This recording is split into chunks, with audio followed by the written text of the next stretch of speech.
Stop me up. It's starting. It's going. So the stream is going. Hello, internets. This is JXE Streams. I am Ben Gilbert, and I'm here with my lovely co-host, Joseph Volpe. Say hi, Joseph. Hey, everybody. I said say hi, Joseph. I said hi. No, you're supposed to say hi, Joseph. Oh, hi. Oh, hi, Joseph. There you go. Thank you. So we are going to get started very shortly. It's just about 10 to the hour. I'm trying my best to sound like I'm on the BBC. And we will get started then officially, but we're just kind of testing audio levels and making sure the world isn't broken. Yeah, bear with me one moment. I'm going to mute myself and make sure the stream is going and the audio sounds okay.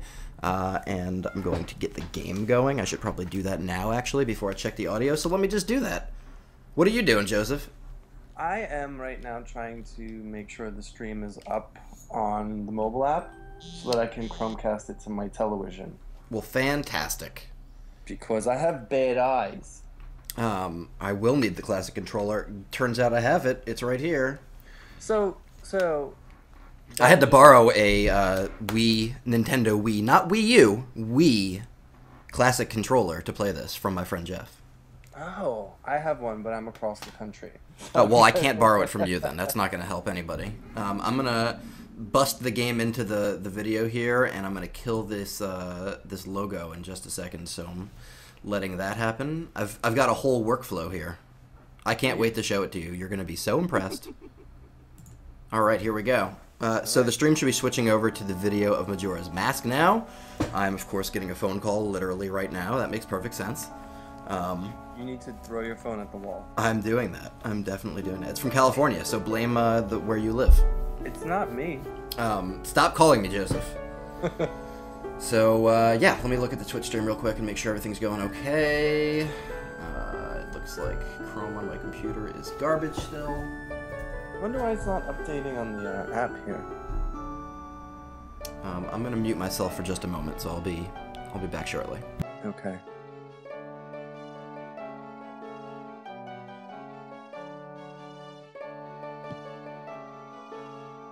There we go. Okay. Live at 5.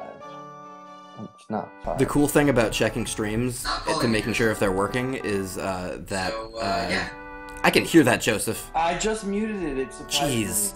The good thing about streaming live and checking your stream is that you get to watch ads to make sure that your own stream is working. That's my favorite thing. Oh, you don't use that thing that makes the ads not happen? Well, when you're logged in, it's fine, but I'm not logged in on Firefox. This is really exciting, I'm sure, for people to hear, but yeah. Hold on one second again, alright. It looks so good. Okay, it's totally working. Everything is great. We're gonna get kicked off shortly. I'm just gonna kind of let the attract mode play here. Do you know what an attract mode is? Is that just like, hey, look at all the visual delights and gameplay mechanic we have baked into this game? So that is basically accurate. But the concept of an attract mode comes from when arcades were a normal thing, and that you wanted to attract players to come over and play them. So there was just like a screen that was playing, or like a video that was playing to show people like, yo, this is what this video game is if you want to try this video game. Also, if you had a kiosk at Toys R Us and this was playing on a loop. Right, that's what they became, essentially, right? Like, yeah, exactly that. And I remember sitting outside of a Babbage's in my mall growing up and just watching the attract mode on games play in the window and being like, video games, I wish I could afford you. But, yeah. Man, now I'm older and I can, haha! You know, I remember breaking into my... Do you know what Bunnykins are? No, what? Oh my gosh, so embarrassing. In my family, there are two things made of ceramics that they're obsessed with, Yadros and Bunnykins. And everyone must have them from birth. If you were born into my family, or at least my mom's family, you were gifted by several people with Yadros, which are those Spanish ceramic, I don't know, collectible thingies. Sure. Figurines. And also Bunnykins, which are ceramic, I don't even know, like sometimes they're piggy banks, sometimes they're just, I don't know, plates and dishes. Don't ask, you can Google it. But sure.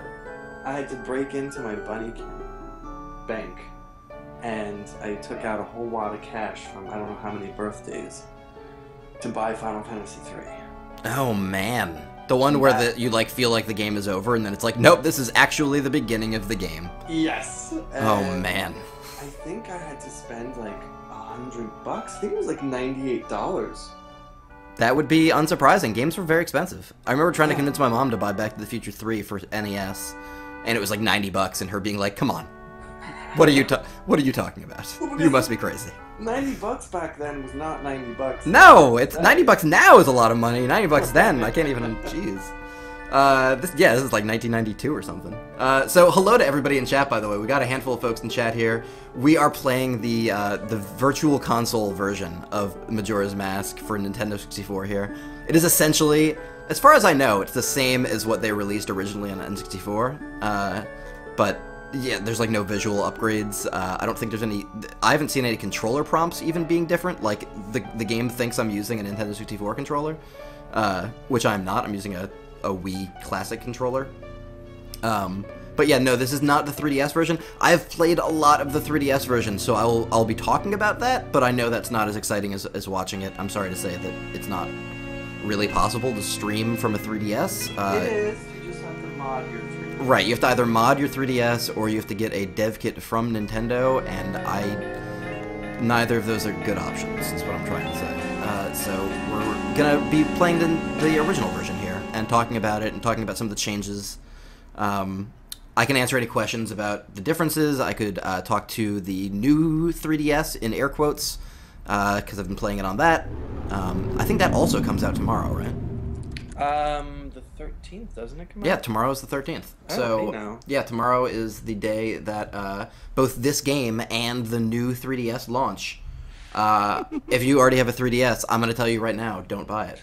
But yeah, anyway, we can talk more about that later on. This stream's going to get started shortly. We're about 4 minutes from 3 o'clock.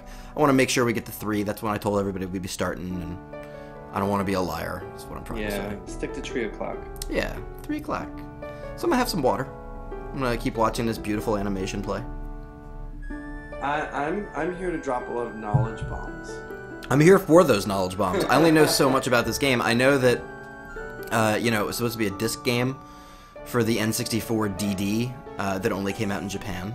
That is very true. I know that they released it in America by releasing it with an expansion pack for the N64, which made the N64 more, more capable, gave it a little bit more horsepower to work with.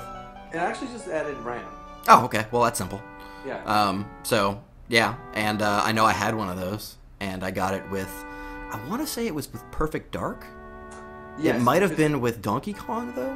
There were only 2 or 3 games, which I believe was Donkey Kong 64, Majora's Mask, and Perfect Dark, that required the expansion pack. Right. There's only a handful of games that actually require. Man, Nintendo has this weird history of doing that. Like, the DSi, there's only like a handful of games that you have to have a DSi to play, right? Like, you could have a DS and play the vast majority of games. But in fairness, like, when you really look into the history of the programming and development for the games, and you understand technologically why they had to do that, it makes sense, right? They weren't just being like, oh man, how do we upsell them on something else, you know? Right. It wasn't a naked money play. It was just like, it's weird that they did that because it's weird. Like, there's no way for it not to be weird.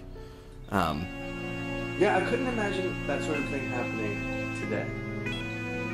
You know? Yeah, no, I can't really. Well, I don't know. They just kind of did that with the new 3DS, right? It's got just a little bit more horsepower, and it's got that like new stick. And so there's going to be games that are made just for it that you can't play on anything else, right? Like I'm pretty sure that new Xenoblade game is the re-release of Xenoblade from.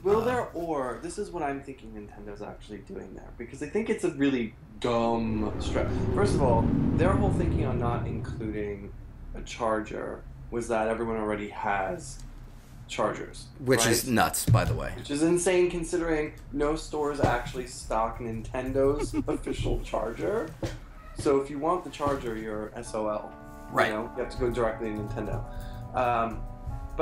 So that's like one part of the thinking there. And then the other part of it's like, if you screw over all those people by making dedicated new Nintendo 3DS games, like, you have this giant millions deep user base. They're not gonna upgrade. So I think let's they will. let's cut here because we gotta start getting ready for the show, which starts in 1 minute. So 1 Minuten. I'm gonna drop the logo back up here.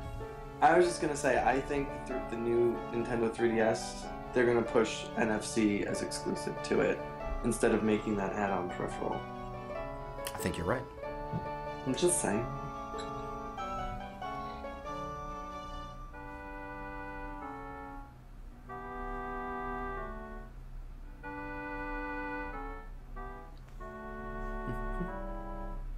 Someone in chat Hold on.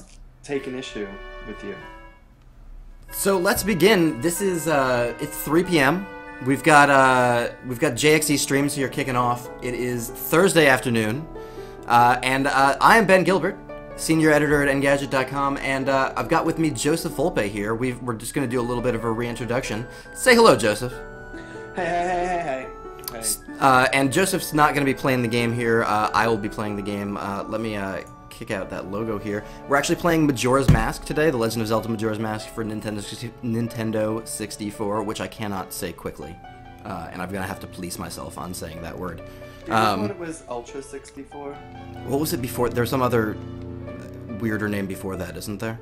Before Ultra 64? I could swear there was another. N2000. There you go. So, No, that was GameCube. alright, okay. No. I actually think it was just only Ultra 64. So this is The Legend of Zelda Majora's Mask. This is not the 3DS re-release. This is the original game that was released on Virtual Console for the Wii. So I'm playing it through a Wii U because the Wii U has a Wii built into it. Wait, did you go through that insane porting process? What do you mean, that insane porting process? Like Virtual Console Wii to Wii U? So I turned on the Wii U, I turned on the Wii application within the Wii U, and then I downloaded Majora's Mask from the Virtual Console that exists specifically within the Wii version of the eShop. Do you understand what I'm saying? Yeah. I know it sounds ridiculous. It sounds ridiculous. It is ridiculous. Hey, the image is really dark. The image is really dark? It looks fine on my screen, so maybe that could be your television. It was fine before. We'll see what happens. Now it's fine. Okay, never mind. There you go. It's cinematic. So I'm going to play as not Ganon. I am nowhere in this game so far. I've just started the game. It's definitely not Ganon. I'm definitely not Ganon. It is blasphemy not to use Link's name. Oh, whatever. Everybody will be fine. Who are you? So I don't know how much everybody knows about this game, but we were just starting to talk about it a little bit before the stream started. Yes. And yeah, I think it's super interesting. So maybe you could catch me up and give me a little bit of the history, and hopefully anybody in chat, by the way, let us know if you can't hear us, if the game audio is drowning us out, anything else, and I will try to fix things as we go. So yeah, Joseph, please.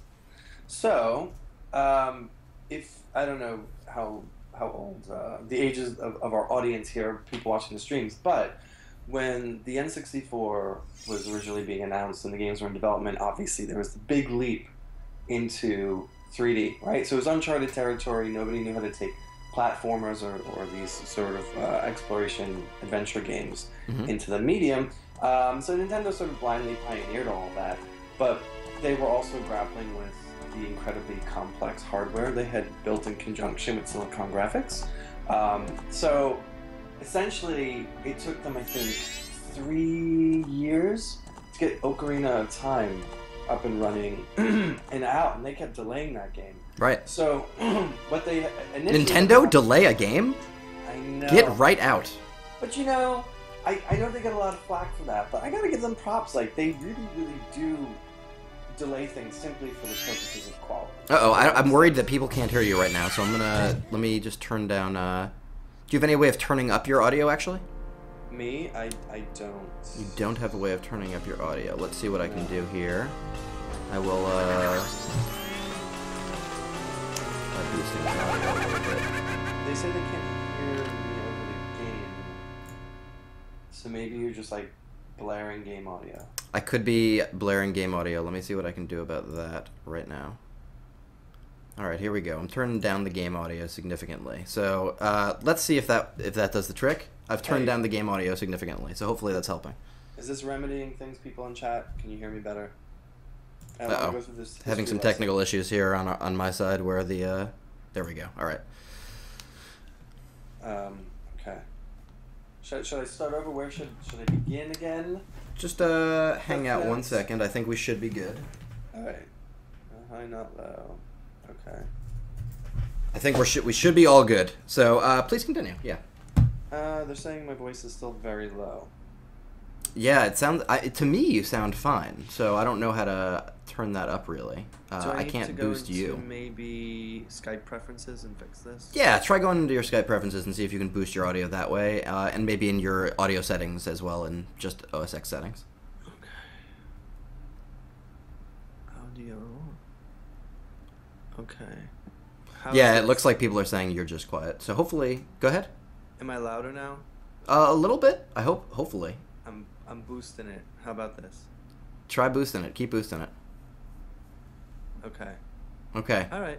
All right. Hopefully that helps, and we'll see what happens. But move the mic closer to your mouth. Maybe adjust gain and audio settings. Some folks are suggesting. Okay. Yeah. Oh, I'll just hold the mic closer, and hopefully this will work. Hopefully, okay. Yeah. Okay. So, as I was saying, it took them about 3 years. Saying it's still low. Gosh darn it. Gosh darn it is right. Speak louder. Okay. Anyway. I'll scream. I'm in my apartment. Not everyone's at work. So it took them 3 years to get that game up and running because they had to figure out, first of all, how do you make a game in 3D?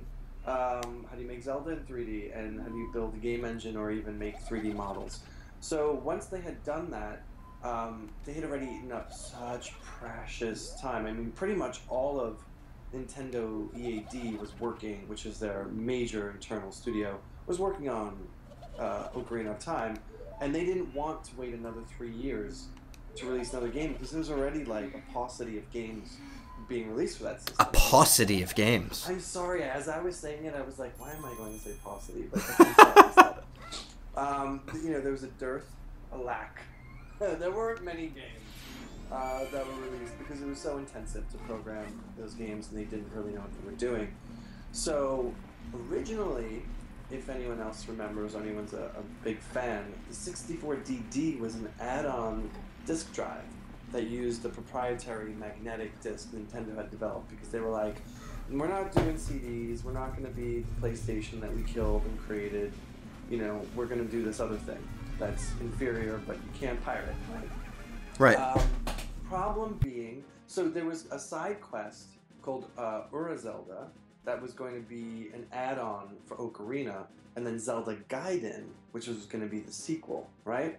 But the problem was Koizumi, who was the one who did all the 3D modeling for Mario 64, and Link, he was like, I have over 500 plus motions for Link in Ocarina of Time, and because of how slow the moving parts in the magnetic disk ROM, in terms of read access, he couldn't effectively program Link. So he was like, you gotta move this game over to the console with ROMs, and that's why we got Ocarina of Time on the ROM. So there was the first sort of step in the death of the 64DD.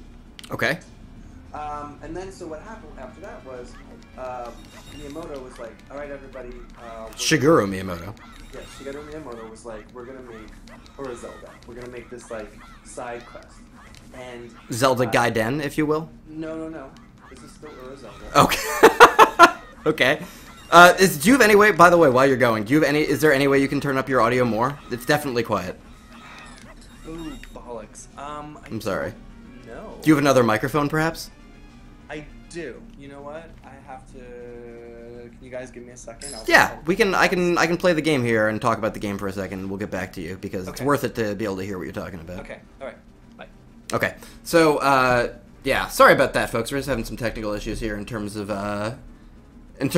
So I'm gonna just play the game here, and we'll get through the beginning of Majora's Mask here. So essentially, Skull Kid has taken my ocarina. I'm pissed about it. He rode off on Epona, my horse, going after him because he's a punk. And yeah, I'm in this area where it looks like a Nintendo 64 game. Look at these amazingly rough textures. Look at the woods being just straight up a wallpaper And I don't mean that to be nasty. It's an old game, right?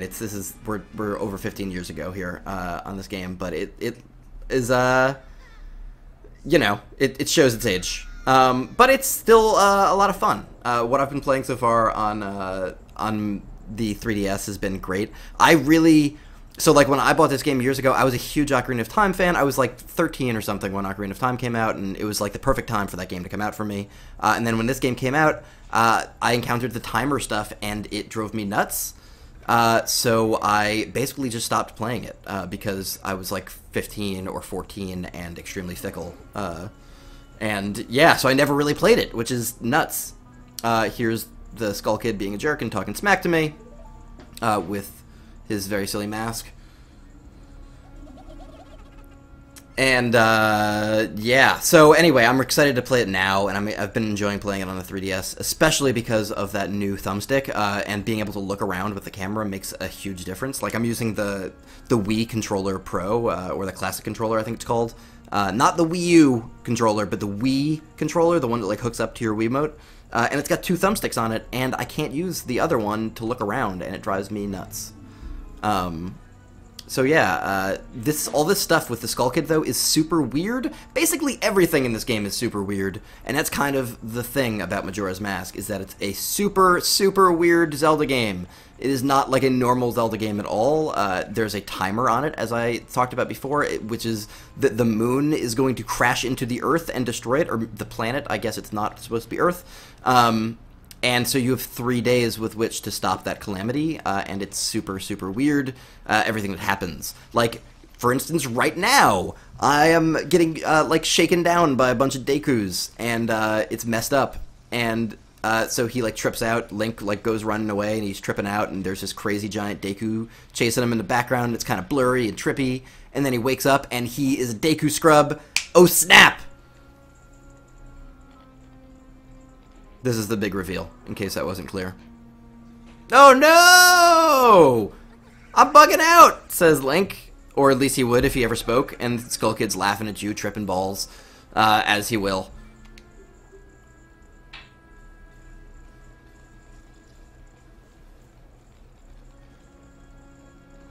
And so this is Link getting punked by a fairy in the face.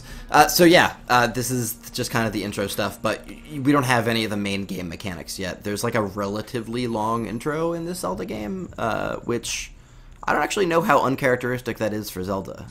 Zelda tends to be, I don't want to say heavy on setup, but they can be sometimes heavy on the intro stuff. I know that like Skyward Sword, for instance, was extremely front-loaded with a ton of stuff, and it was a little much. Anyway, so this fairy, whose brother is with Skull Kid, got left behind with Link, and now you guys are on a mission together, despite the fact that he is essentially a jerk who held you back. Or she is essentially a jerk who held you back. Yeah, I can totally. And also, a little weird. A helpless little girl is asking you? Yeah. Yeah, fairy? You're a fairy. How about that? How about you're a floating fairy? I can hear myself, Joseph. I'm sorry, I'm muting. Thank you.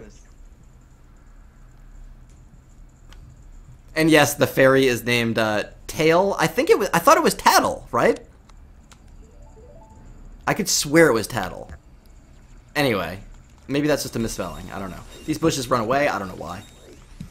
There's stuff later in this game that I just don't know about yet. So I've only played like so far in. I'm like maybe 5 hours in on the 3DS one, so I've played a lot of the beginning stuff. Look at his weird walk. Look at him weirdly walking around. This little freaking march. Anyway. Why does it keep doing that? I don't know. Why does it keep doing that, Joseph?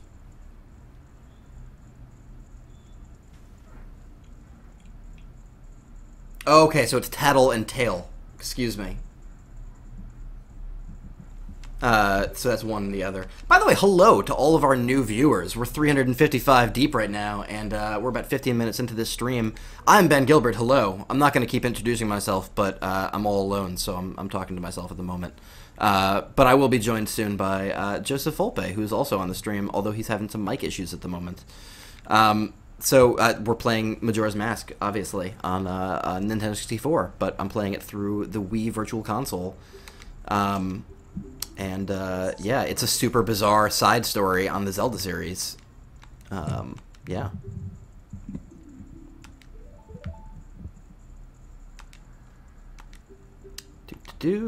So you can see here, actually, there's a command prompt for me pushing up on the C stick, which is a thing that does not exist on the controller that I'm using. So this is directly, like, as far as I can tell, as far as I know, this is a straight port of the cartridge that came out on the Nintendo 64 in 2000. I want to say it came out in. So you can see here, one of the main mechanics that I'm using is this like dig and fly mechanic with the scrub, and that's the kind of yo. What's up? How's this? That might be better. I think. I hope. Hopefully people can hear you. I'm on a Yeti. I got a headset. Oh, you're on a Yeti. I'm on a Yeti. We're both on Yetis. I got a whole thing happening. So you can turn up the gain then on your Yeti. Yes, I can, sir. There you go. Turn it up a little bit. How's that? That's a little bit better. Let's let people in chat let us know. But please let us know how he sounds, guys, because we want to make sure that we can get some of those sweet sounds of Joseph Volpe in here. That's what my mom says. Oh, I'll bet it is. Hey. Whoa! I like being able to shout into this mic and not have to worry that I'm deafening people. That's pretty good. There's all sorts of depth perception issues in this game. Like, you're flying around in these early parts, and it looks like you're not going to be able to reach something, and you totally can. It's really weird.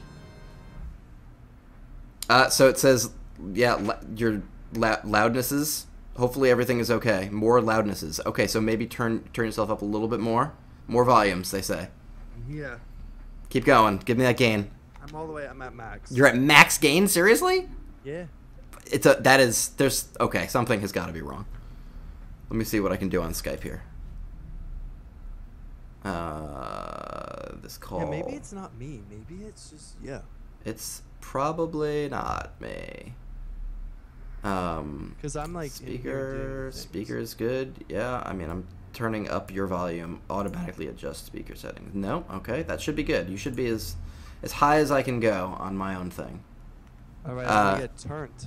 So yeah, hopefully people can hear you. It sounds like inbound volume on Skype. Is that the issue? Maybe that's the issue. I'm in the Skype preferences. Yeah. No, I'm saying I have audio settings as well that I can turn on for inbound calls. Yeah, why don't you fix that? All right. I don't even know where that would be, guys. Yo, my mouth is already like around the mic, so inbound volume on Skype. That's really like it's girthy, you know. It is. It's accurate. Yeah, everything I've got doesn't say show advanced options. Maybe. No, this is all good. All should be good. If anybody in chat knows how to turn up my inbound call volume, someone said the sound is potato. I don't know what that means, but I'm all about that. Ceramic Saturn. What a good name. That's a fantastic name. I was just talking about ceramics at the beginning of the stream. So I don't know. Hopefully that's better. I'm happy to change any settings in Skype. Just let me know. I've got it open, but I've also got to play the game, so I can't just stop playing. Yeah. All right, I think we're good. Hopefully we are good. I was just talking about how this game is super weird. Actually, I was kind of getting back to your point, which is to say that this was like a side story game and not like a real. It wasn't meant as a full-on Zelda game. Right. So to go back to all of that fascinating trivia, what had happened was, since Shigeru Miyamoto was like, hey, now I want you guys to just make use of this game engine that we just slaved away and nobody saw their families and people had health issues because they never left, you know, the EAD offices developing. Rather than wait 3 years for these people who just bought the game to actually wind up graduating high school and go off to college, let's get them a game in a year. And so his concept was Ura Zelda, which was for the 64DD. And at that time, Eiji Aonuma, who has now produced and directed pretty much all the Zelda games, starting with Majora on, he took a really bold move because he was only the dungeon designer in Ocarina of Time. And he was like, hey, guess what, Miyamoto? How about your idea is stupid? And Miyamoto was like, what? And then like they did this like whole like standoff, and it was very like freeze frame and intense in my mind. And people are saying they can hear you fine, by the way. all right, cool. Which is it makes me very happy. He was like, all right, you know what, young upstart, maybe there's something to what you're saying, because you totally slayed it creating the dungeons. And he was like, you know what, okay, if you can make it in a year, do it. So it was a challenge. It was basically like he threw down the gauntlet. He was like, if you can make a new game in a year, because Aonuma was like, I don't want to just reinvent the dungeons that exist. To me, that's not a new game, and that bores the SH out of me. Well, that's like the Master Sword edition or whatever it's called, right? There's like that. Right. There's that version of the Ocarina of Time that's like Master Quest. That's it. Yeah, that like flips everything or something like that. It's like, yeah, it's a way harder version though, and it's a kind of like a remixed version of Ocarina of Time. And they eventually released that when you pre-ordered Wind Waker for GameCube. You got that promo disc. God, that disc. Ugh. I worked at a GameStop when that disc was coming in like used for sale, and it would sell for like $60 or $70. Yeah. And it's like 4 old games.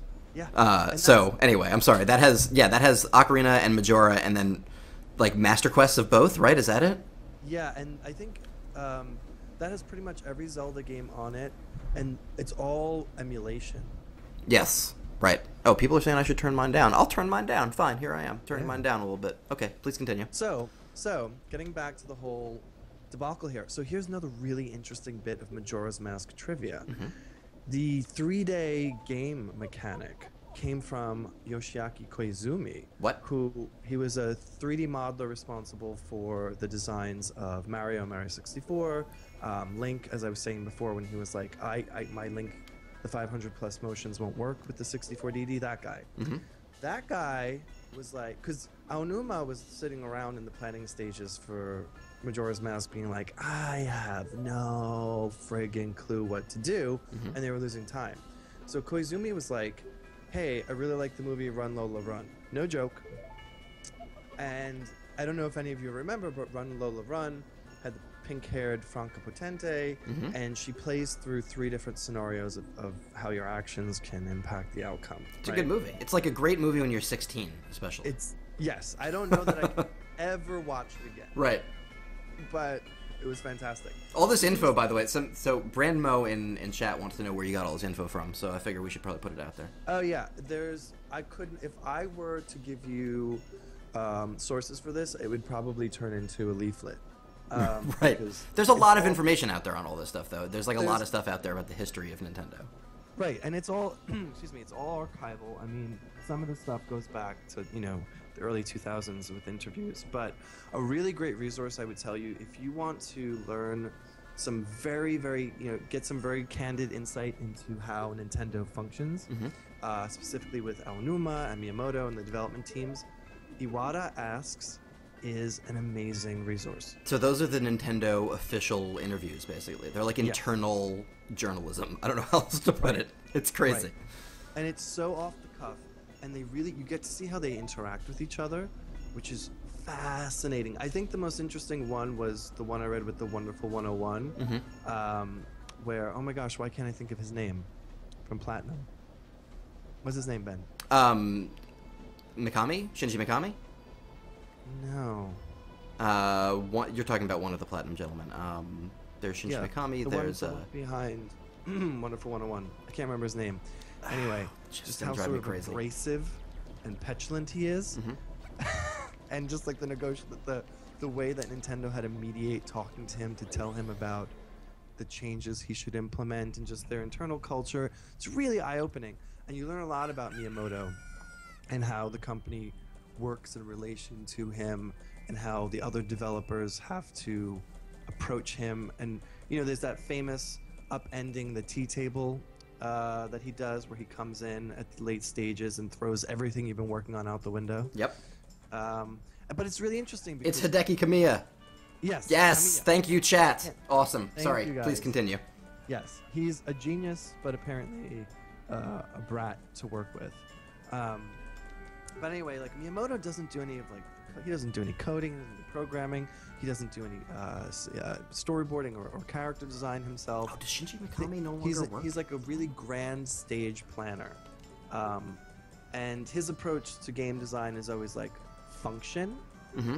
Come up with a function. What buttons are fun to use? Like, what actions that a player would make with their hands create entertainment, right? So that's where Majora's Mask's whole conceit comes from, because they got the 3D game mechanic from Run Lola Run, but the whole idea behind the masks came from him being like, well, in Ocarina, you had adult Link and child Link, right? So you got to experience two different Links, and that lent itself to the entertainment value. But you also met all these great characters. Wouldn't it be great if instead of just giving you a different like animal to ride, you got to become those characters while still remaining Link? So that's where the mask idea came into play. Why can't I go in this door? Sorry, I'm sorry. I'm playing the game while I'm talking to you, and Yes. I can't go in a door. Anyway, please continue. Is that Pikachu? What's that? The Pikachu mask. Yeah, that was... So yeah, that was somebody totally... there's like a bunch of stuff that happens based on what time you're in certain parts of town. Right. And so that little girl only appears during a specific time running around with a mask on, and I was trying to interact with her because I don't know how to do that. There's like a lot of stuff that I don't know how to do yet because you just see it happening and you have no way of affecting it yet. Does that make any sense? Yes. It's very weird. Anyway, I'm sorry. Please continue. This game is full of madness.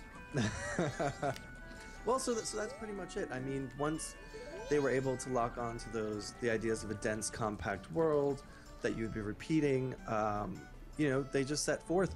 And Miyamoto himself has said that the reason why this game was able to come out in such a short amount of development time, just like over 1 year, was because he was not deeply involved, which was such a humble brag. Because he's like, oh, hey, if I had been involved, you never would have seen it, and it would have been even more amazing. So, hopefully nobody took it like that. Hopefully at the time they took it like, he, thankfully he wasn't involved so that we were actually able to finish this, right? Right. Hopefully. Right. So, I mean, he, as far as, like, coming up with 3-day time dynamic and everything, he was involved, and then that was it. So this is all, like, Aonuma leading the charge. And that's why all the assets are really familiar, right? Mm-hmm. They were able to reuse a lot of the same stuff. But again, this was the game that necessitated the expansion pack. Right. And so a lot of this stuff looks fine, right? Like I'm playing it right here on my television. It looks pretty okay. It looks a lot better on the new version. The 3DS remastering of it is genuinely better looking. Yeah. And it's... Can I just bypass this right now? Hold on, I gotta see if I can. And because I totally know a lot of stuff about this that I think it's 23415. Sorry, are you watching the stream? I'm watching it. You're a little. Is Damn back it! in time, so. It's like I could just go grab my 3DS right now and find out. I'm not gonna do that. I'm not gonna do that. All right, I need to go to North Clocktown regardless. Yeah, so the game really does look a lot better though on the 3DS, and the 3D effect makes it even more... It gives it even more of like a kind of surreal, trippy effect. I hate using the word trippy more than pretty much any other word. It's right there with like synergy and programmatic, but it's a really dumb, meaningless word. But I mean that in the sense that it looks like... I don't know, it looks like kind of like there's like some sort of a drug effect going on, so to speak, right? Like it just looks like all sort of blurry and like dreamlike. So you'll notice that I came in with a fairy. That's because I already knew that the fairy that puts back the Great Fairy, which is like your first task in this game, she comes popping out of nowhere looking all crazy with skimpy underwear. You have to go grab the fairy from the laundry area, so I just like happened to go grab that first. So you can do things like out of order, right? Like you're supposed to come visit her and find out that you need to go find a fairy or whatever, but you could just go grab that fairy and bring it without her doing that, right? So there's a lot of stuff that just happens in the town that, the manipulation of time becomes really important to you being there for certain things. So I really don't necessarily love the time thing, but you get a lot of abilities to affect how time works. And so in the process of doing that, you can... Essentially, time becomes like this other dimension with which you have to deal in the game, and your manipulation of time enables you to do certain things in specific parts of the world based around when they are happening. which is like really interesting in one respect. It's kind of frustrating in that you are always like feel like you're under pressure to some extent, where like I don't know, like I like exploring in Zelda games, right? Like that's the concept of Zelda, is to be exploring stuff. But yeah, it's like you can still explore in this game. You just kind of have to deal with the fact that you only have so much time left. So yeah, I don't know. It's weird. I'm like still coming to terms with the fact of whether or not I like it, basically, is what I'm trying to say. By the way, the Great Fairy design, a really interesting tidbit. The character designer at EAD, who was in charge of coming up with the designs for the original Ocarina of Time, they don't really get much outside input on what they're supposed to look like. And he didn't want to just make another like pretty fairy, so he made that whack-ass intense drag queen fairy, and then just sort of hit them all with it. It's so bizarre. Everyone freaked out and was like, let's do it. I bet they freaked out. Yeah. Super weird. So yeah, the initial parts though are a lot of it. I mean, it's like I don't know. I'm like I'm wary to say it can be frustrating, but it can be like kind of off-putting initially with, oh man, these guys. I forgot about these guys. Right. Okay. I'm not supposed to be in here yet. There's gonna be a lot of that, of me going somewhere and being like, oh right, I'm not supposed to be here yet. So I don't know if anybody watches speedruns, but all of those great fairy fountains are linked together the way they were designed. So there is an actual way where if you can get yourself up to the ceiling, you can go out of bounds and then just hop into other fairy realms. Oh man. Yeah, a lot of the game, like when you watch, that's why I'm so fascinated by speedruns, is because you learn how these 3D environments were constructed back in the day, and there's a lot of loopholes. Like you can just drop right through out of bounds to the boss trigger. I'll bet that's how a lot of speedruns happen. Yes. Listen, Tingle, I'm coming for you. You see Tingle? It's about to happen. Oh man, Tingle. I think this might be mistake in Nintendo's history. I think this is when he was introduced. Yes. What's this? Green clothes? White fairy? Oh man, such a ridiculous. Gosh, he's even more ridiculous looking than the 3DS one. To answer some questions in chat, by the way, I know some folks were wondering how the 3D works on the new 3DS. It really does work well comparatively with the older one. The eye tracking stuff is a significant step up. It's the one major improvement, I think, that really stands out among everything else on the new 3DS. Like, I may actually use 3D now, which is a big step up from not ever using it at all on a regular 3DS. Man, yeah. Have you used it at all, Joseph? Yeah, so for A Link Between Worlds, I developed a neck problem because I was so intent on using the 3D that I remember just laying on my couch and every muscle was tense because I was like, I have to keep my head just like this. And it detracted from the gameplay. So I'm glad they, in 2015 finally figured that out. Man, I just kind of want to let Tingle dance here for a minute. I've just been letting him hang out and dance while I'm listening to you talk, and it's been delightful. I feel like Tingle needs to get like that neck surgery, where like you turn, the surgery where your face doesn't bleed into your body. Is that the surgery you're talking about? Because he looks like some sort of a terrifying melted creature on this screen right now. It really is an unfortunate design. It's horrible. It's just a nightmare. It looks like it's like the perspective is all off, so it just looks like it looks like the perspective of his head is different from the perspective of his body. Do you know what I'm saying? Yeah. Like it just looks like his head has been melted into some weird Crayola shape. Like it's like a melted crayon, basically, is what I'm trying to say. You could really use a chin implant. Also, by the way, hello to all our new viewers. We've been picking up folks as we go along. Please, if you like the stream, if you like JXE Streams, we do these twice a week, Tuesday and Thursday from 3 to 5 p.m. Eastern, and we've got a schedule up. If you go to engadget.com/gaming, you can see the games we're playing for the next several weeks. Yeah, we'll be expanding out as time goes on. And if you like it, follow us, please, so that Twitch lets you know when we're playing. You can depend on us being there Tuesday and Thursday, but it's always good to have a heads up, right? And it lets us know, which we appreciate. We like getting those hearts. Makes me feel better when there's a bigger number next to the hearts. I attach a lot of my self-importance to numbers on the internet. I think you do too, Joseph. I'm pretty sure that's the case. I like to eat chicken hearts. You do love to eat chicken hearts, it's true. I'm glad you haven't gone vegetarian yet. I was worried that was happening. These bombers, gosh, these kids are all like the bombers, and they all have big attitudes, and I could do without, is what I'm saying. Gosh. Where's your stupid balloon? I'm gonna pop your stupid balloon with stupid Majora's face on it, stupid mask face. See, there should be like a whole like side quest where you're just like scolding them and wagging your finger. Yeah, that'd be great. I'd be You all get to about choose like multiple choice, like different scolds. that. Oh yeah, he's upset. Oh yeah, maybe you'll tell me what it is, but don't think you're getting it that easily. What? Okay. Yeah. What's the test? Give me the test. I know. I gotta find your stupid friends. Okay. So these guys go hang out all over town. They go hide all over town, and I just basically have to run from like section to section and grab them before time runs out. There's some themes. There's some repeated themes. Just like that.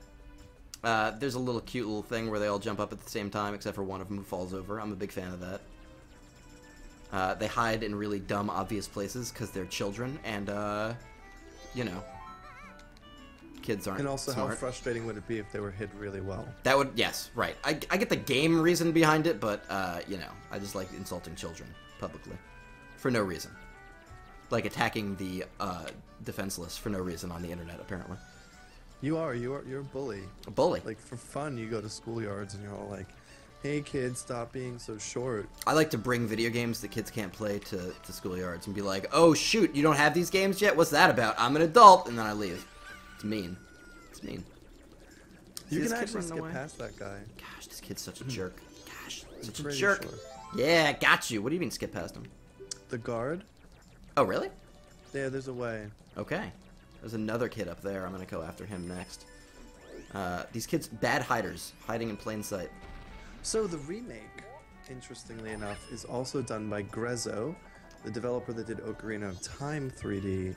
And Grezzo? Who is Grezzo? Grezzo is another Japanese developer.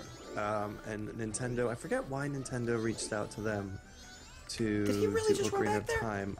There's an entire Iwata asks about it. You can read it. It's pretty interesting, especially where they're like, when they were asked, they all freaked out because they were like, you want us to remake the greatest video game of all time? Of Ocarina of Time, you mean? Yeah. Yeah. Hey! Because this is not. But development on this in 3D, Majora, started immediately after they completed Ocarina of Time 3D. Really? Yeah. And Huh. they just... And that's why, like, there were all those, like, cagey interviews with Aonuma where reporters would be like, hey, you're gonna remake Majora's Mask? And he would just, like, laugh, and then he would say, tell them that I laughed. Yeah, right. I remember you interviewed him, actually. Yes, I did. At E3, I guess it would have been 2 years ago now. 2013. And yeah, he had something basically along those lines, right? Wasn't he he was wearing like a shirt as well or something like that, right? He was wearing, I think he was wearing, oh man, I have to go back and look at the picture. He had a Zelda shirt on of some sort. But Right. just so everyone knows, I pushed really, really hard. This is when we knew that they were making a Wii U Zelda, but no specifics. And I pushed him really, really hard, and I'm like, I want to play a Zelda man, and I want to use the Triforce. You want to what? Who does not, listen, after years of questing to find that effing Triforce, I want to start the game with the full power of the Triforce and just blowing Shadoobies up. I just want to just destroy things. I want to be nuts. Like, I want to start the game as Ganon with like Ganondorf with just like full-on berserker power and just wreck things. Okay, that's fair.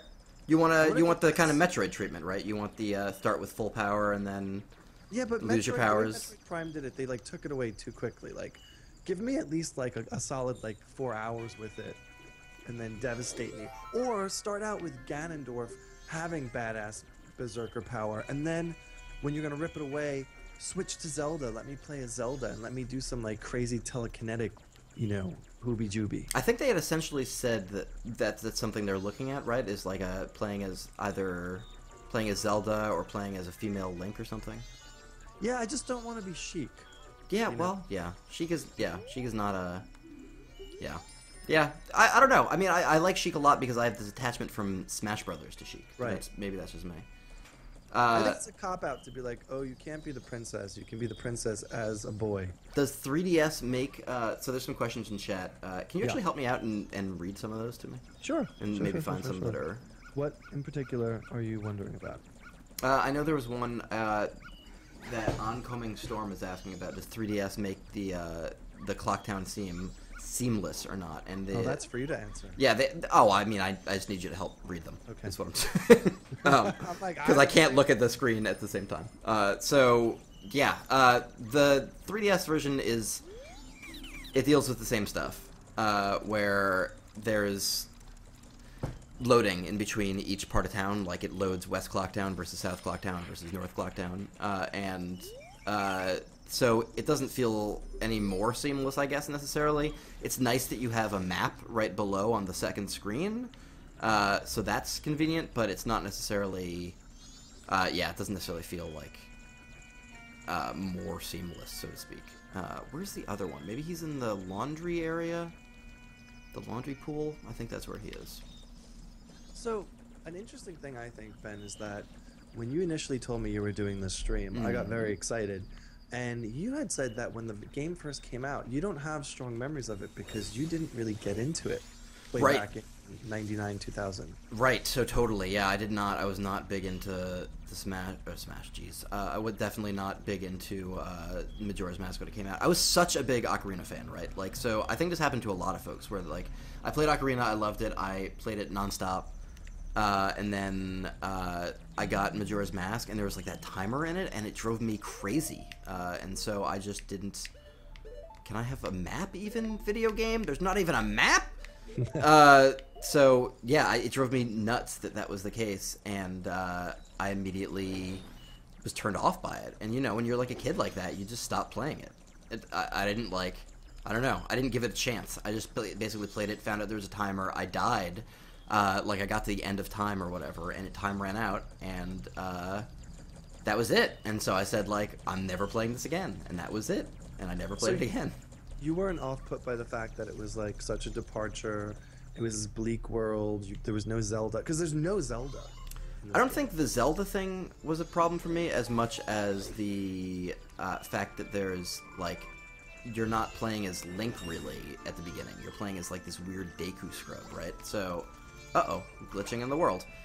So playing as a Deku scrub, like, I like that in Zelda you play as a dude with a sword and a shield, and I don't know, I mean, it's a really simple thing, but like when that's the first thing you encounter in the game, it can be frustrating or off-putting. So yeah, that was definitely for me, like, I was not into it at all and just put it down for years. Which stinks, because it's supposed to be a great game. I mean, it's a relatively polarizing game, though, as well, right? Like, there's some folks who love it. I hope I find the last kid sometime soon, because I still haven't found him. There's some folks who love it, and there's some folks who don't love it at all. And a lot of those folks are like me, though, where they just, like, were off-put initially and never gave it a shot, really. So, yeah, I don't know. It's difficult. Because I love Zelda so much, so I feel like it's always been something where I feel like it's been like a missing spot on my game history, you know? Here he is, I think. It's interesting. Bill Trinan, who is, I believe he's like Miyamoto's main translator and also like one of the... I think he's the head of Treehouse, isn't he? He's the head of Treehouse, right. And in Nintendo of America's internal localization secret department. Right. He refers to it as the Zelda cycle, which is... I think starting with Majora's Mask, players I should say, would just, you know, completely split, polarized, it's terrible, I hate this game, it's no good, with each successive release. And then, in time, everyone's opinion changes, and they're like, oh, what a brilliant masterpiece that is. It's one of the best games ever made. And you see that with Majora's Mask, you see it with The Wind Waker, you know, remains to be seen if that will happen with Twilight Princess and Skyward Sword. My money is on no. I don't know. I played Twilight Princess. Like, there is some fine parts in that game. There are a lot of not so fine parts in that game. And I think the same can be said for Skyward Sword, right? Like, I don't know. I think that with something like... Maybe Skyward Sword, because there's like a unique mechanic in that game in terms of there being like a sky city and you flying around on these things, and that I know was the thing with Wind Waker where a lot of folks were put off by the way that it was, like the situation with being in a boat and whatever. So maybe, but I don't know. There was just some huge problems. Like, I guess the unique thing in Twilight Princess is you turn into a wolf. That stuff sucks. Like, it's not fun. I don't know. I didn't like it at all. You know what's funny is that that was Aonuma's original idea, just to get his teams thinking about what they could do with the new Zelda, and he did not think anybody would actually go, yeah, let's turn him into a wolf. And instead everybody was like, that's a great idea. But it was just not fun. It was not good. I did not enjoy it. Yeah, and I think 3, 2, 4, 1, 5. I was so close. I had 2, 3, 4, 1, 5. 3, 2, 4, 1, 5. Okay, thanks, video game. I could have skipped all of this. 3, 2, 4, 1, 5. Remember that. 3, 2, 4, 1, 5. I need you to remember that. You, Joseph. Do they keep it consistent though? What do you mean? Is the code always the same? Yes. Always. Yes. Okay. Yes. I will go open my 3DS and find out for sure in a minute, but I'm pretty sure that yes. The answer is yes. Yeah, with your wistful sounds. Okay. 3, 2, 4, 1, 5. Dope. That's right. Yeah. Yes. I don't know if it's nostalgia, but I think I was talking to you about this recently. I miss the blocky N64 era of 3D character. Early polygons? Yeah, I just really, really enjoy it for some reason. I don't like the realism and the polish. There are games that are like this, though. I mean, like Minecraft is sort of like that, right? Oh, yeah, rough. you don't like Minecraft? That is some rough S. I like Minecraft. The game is delightful. So, wow, this is super weird. You can see, so, like, on my screen, you can, I don't know if you're seeing, if this is coming through, but there's, like, cropping that happens, because of the camera angles in certain parts of the areas, and it just looks super weird. Like, it just goes from, like, a sort of wide-angle view to a sort of more cropped, close view, and, like, the whole frame is smaller as a result. It's just very weird. Anyway. Uh-oh. Pop that balloon. Everything's great. Okay.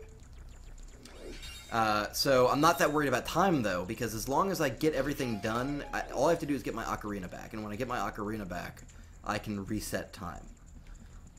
So, I don't know how many folks in the crowd are big fans of, like, Spelunky or, like, Rogue Legacy or any of these other delightful games that are known as roguelikes, which remains a very bad gaming category name.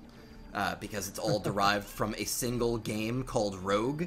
And it's like when early first-person shooters were called Doom-likes, because Doom was the only point of reference for them. That's not a good way to name an entire gaming category, all I'm saying. So, anyway, regardless, roguelikes are essentially these games, though, where, like, the whole world resets every time. So this isn't quite a roguelike, but, like, when you reset the time, everything restarts, basically, and you lose a lot of the stuff that you've picked up. So if you've collected any rupees, like any in-game money, you lose all of that money. But anything you've done in the world, it kind of changes, right? So there's, like, subtle changes you can make, and even if you reset time, some things stay the same. So it's weird in that respect. I don't know how else to put that, but it's pretty bizarre. I'm a big fan of roguelikes. I play a lot of Nuclear Throne. You do. You love Spelunky. I love Spelunky. Spelunky is one of my favorite games ever made. Nuclear Throne is something I play pretty much every day. Rogue Legacy is excellent. Yeah, I don't know. I like roguelikes a lot. You know what my favorite game of all time is? I mean, it's one game that no matter what age I am, no matter what technologies are out, if you put this game in front of me, I will play it with the same amount of satisfaction as I did on day one. Do you want to take a guess? This is from, give me a clue on, like, era or something. You know, I don't even want to do that. I feel like that's cheating. It's a roguelike? It is not a roguelike. You know I cannot fucks with roguelike. Oh, man, I don't know. Donkey Kong? No. I don't know. I'm just guessing it. You basically said pick from all games. Well, yeah. Yeah. I was just based on. Did you see him smack his butt at me and shake his butt at me? You're about to see it in a second. Anyway, I'm sorry. Please continue. It's Wipeout. Oh, the right. PlayStation. I should have guessed that. Yeah. Yeah, you are a big fan of the hit Johnny Lee Miller vehicle, Hackers. Hackers. So- Angelina Jolie was in it. Yeah, I mean, you could name her, you could name Matthew Lillard. I Matthew went with Lillard? Johnny Lee Miller. Yeah. I think he's the real star of the show there. Such a badass movie. Or the name of the guy who plays like the villain hacker. God, that's the best. It's such a bad movie. It's terrible. It's like my favorite bad movie. It's like Waterworld. It's like delightfully bad. So anyway, here I am collecting the Moons tier, which I will do several more times throughout the course of this game. I get the Moons tier, which means I get to go to a specific part of town where I will give it to a guy who he's got like a Deku spot for me that I can buy out with the Moons tier so that he can give it as a gift to his wife. There's a lot of stuff that's like almost adventure game like, where you have to go like get a thing to solve a thing to solve another thing which solves another thing, which is ultimately your goal. It's the weirdest. It's a weird game, guys. Well, I mean, I think this is the game where Nintendo perfected the fetch quest because the game was a fetch quest. Well, right, yeah, everything in this game is a fetch quest. Wherein Wind Waker, towards the end, even in the HD remake, I'm sorry, Nintendo, you screwed up. Because the whole quest to get a map, to get another map, to get another map, to get another map, to get the Triforce piece, there's no bueno. I actually just recently completed all the dungeons in Wind Waker HD and realized I was at the fetch quest part, the redone fetch quest, and I was like, yeah, I'm not gonna play the game anymore. That's unfortunate. That like it's like to that extent, right? It would Yeah. ruin the game. It would be a full turn off. They should issue a patch. Yeah. Where they reinstate, because really fascinating thing about the the Wind Waker is if you're at all a programmer and you can do all these fun hacking things, there are an unprecedented amount of unused assets in the Wind Waker code. I wonder why. For, Do you know for why? fully built rooms and models and things like that, because there were supposed to be two more dungeons that Okay. they just didn't have the time to put in because Nintendo was like, ship this game and ship it now. Right. So, but they should put a patch that gets rid of the entire fetch quest and puts in those dungeons, and people will love Nintendo. So this is the part. Start to open the C screen. I'm gonna look for that. I'm gonna give this guy the Moon's tier. I set it to the down thing on the C stick, which is not the C stick. Okay. So yeah, a lot of this early stuff though is just basically like, it's a shame because it's really like, it's relatively convoluted. Like I just went and I went and chased those guys, right, so that I could get a password, so that I could go into an area to get that Moon's tier. But I would only know that that Moon's tier would be useful for something if I had already talked to this guy and knew that he was looking for a gift for his wife and put those things together, right? Like, there's a lot of weird logic jumps that you wouldn't necessarily put together if you were playing this game for the first time. I know I, like, did a bunch of, like, reading up on it and listening to people talk about things and whatever. Like, that guy just gave me a land title deed, which I can use for this thing that he's now about to vacate, but, like, what am I going to do with that title deed? Maybe at some point in the game I need it? I probably do. I don't know. So I have no idea. Isn't this why they gave you the Bomber's Notebook in the new 3DS version? So exactly that, right? So in the 3DS version, the new 3DS version, on the bottom screen, after you complete the Bomber stuff and you get the notebook, you get the notebook a little bit later actually than this part in the game, but you get it relatively early in the game, and it essentially tracks your like ongoing quests, which is something that has basically never existed in any Zelda game before, as far as I know. Right. And it's really useful. And yeah. So in the meantime, I'm gonna get this heart piece. It's a little bit of hand-holding because Majora's Mask is difficult. Yeah, Majora's Mask is very difficult, but you kind of need the hand-holding. Like, it's nice. like- the additions like- that they've made are helpful. It's like one expanded water temple. Oh man, the Water Temple, the bane of every Zelda fan's existence. Yeah. They apparently they changed that apparently a bit too in the 3DS version of Ocarina of Time. Yes. Supposedly made easier. I have not played it. Yeah. But yeah, the graphics are not dramatically better on the 3DS, but they are a little bit better, and it also helps that you're looking at it on a tiny little screen comparatively with a television. Like, I'm playing this right now on a 36-inch HD TV, and it looks rough. Let's not kid ourselves. I think it looks great, actually. I mean, it looks fine. Don't get me wrong, but like, it is blown up, and the textures aren't aren't any better for it, right? Like the textures look a lot worse. The edges look god awful. There's a lot of jaggies on edges. A lot of that stuff is way better in the 3DS version. Also, this whole part of town is essentially reorganized. This specific part of town is reorganized on the 3DS one, and a little bit more spacious. I think they might have done that to all the parts of town, actually, but I'm not 100% sure on that.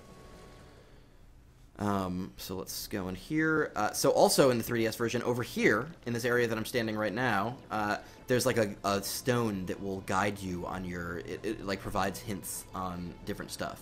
And it will tell you... It corresponds with your Bomber's Notebook and kind of gives you hints on various tasks you've got going on. So right now, we're just kind of waiting around until midnight on the third day, which is unfortunate, but the truth.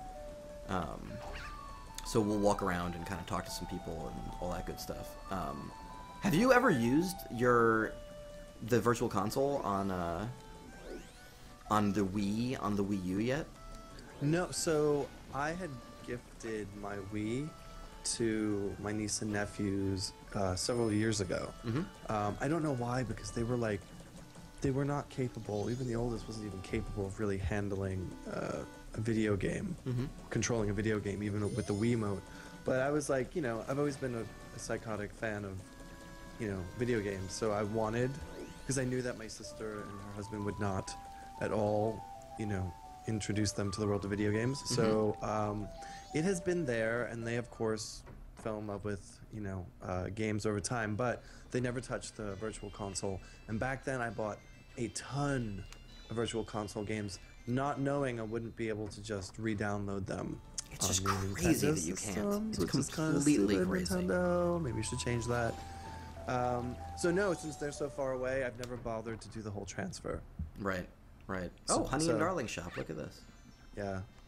Hey, Honey and Darling. I don't Darling. think, even if I boot into Wiimote on my Wii U now, I don't have anything. I did take advantage, and I did get Super Mario Galaxy 2 and the Metroid Prime trilogy for $10. What? Wow. Really? $10? For 1 week only, they released the Metroid Prime trilogy for Virtual Console on the Wii U. Regular price, I think, is $20. Wow. I was like, 3 games for $10, and those are like super quality excellent games. Yeah.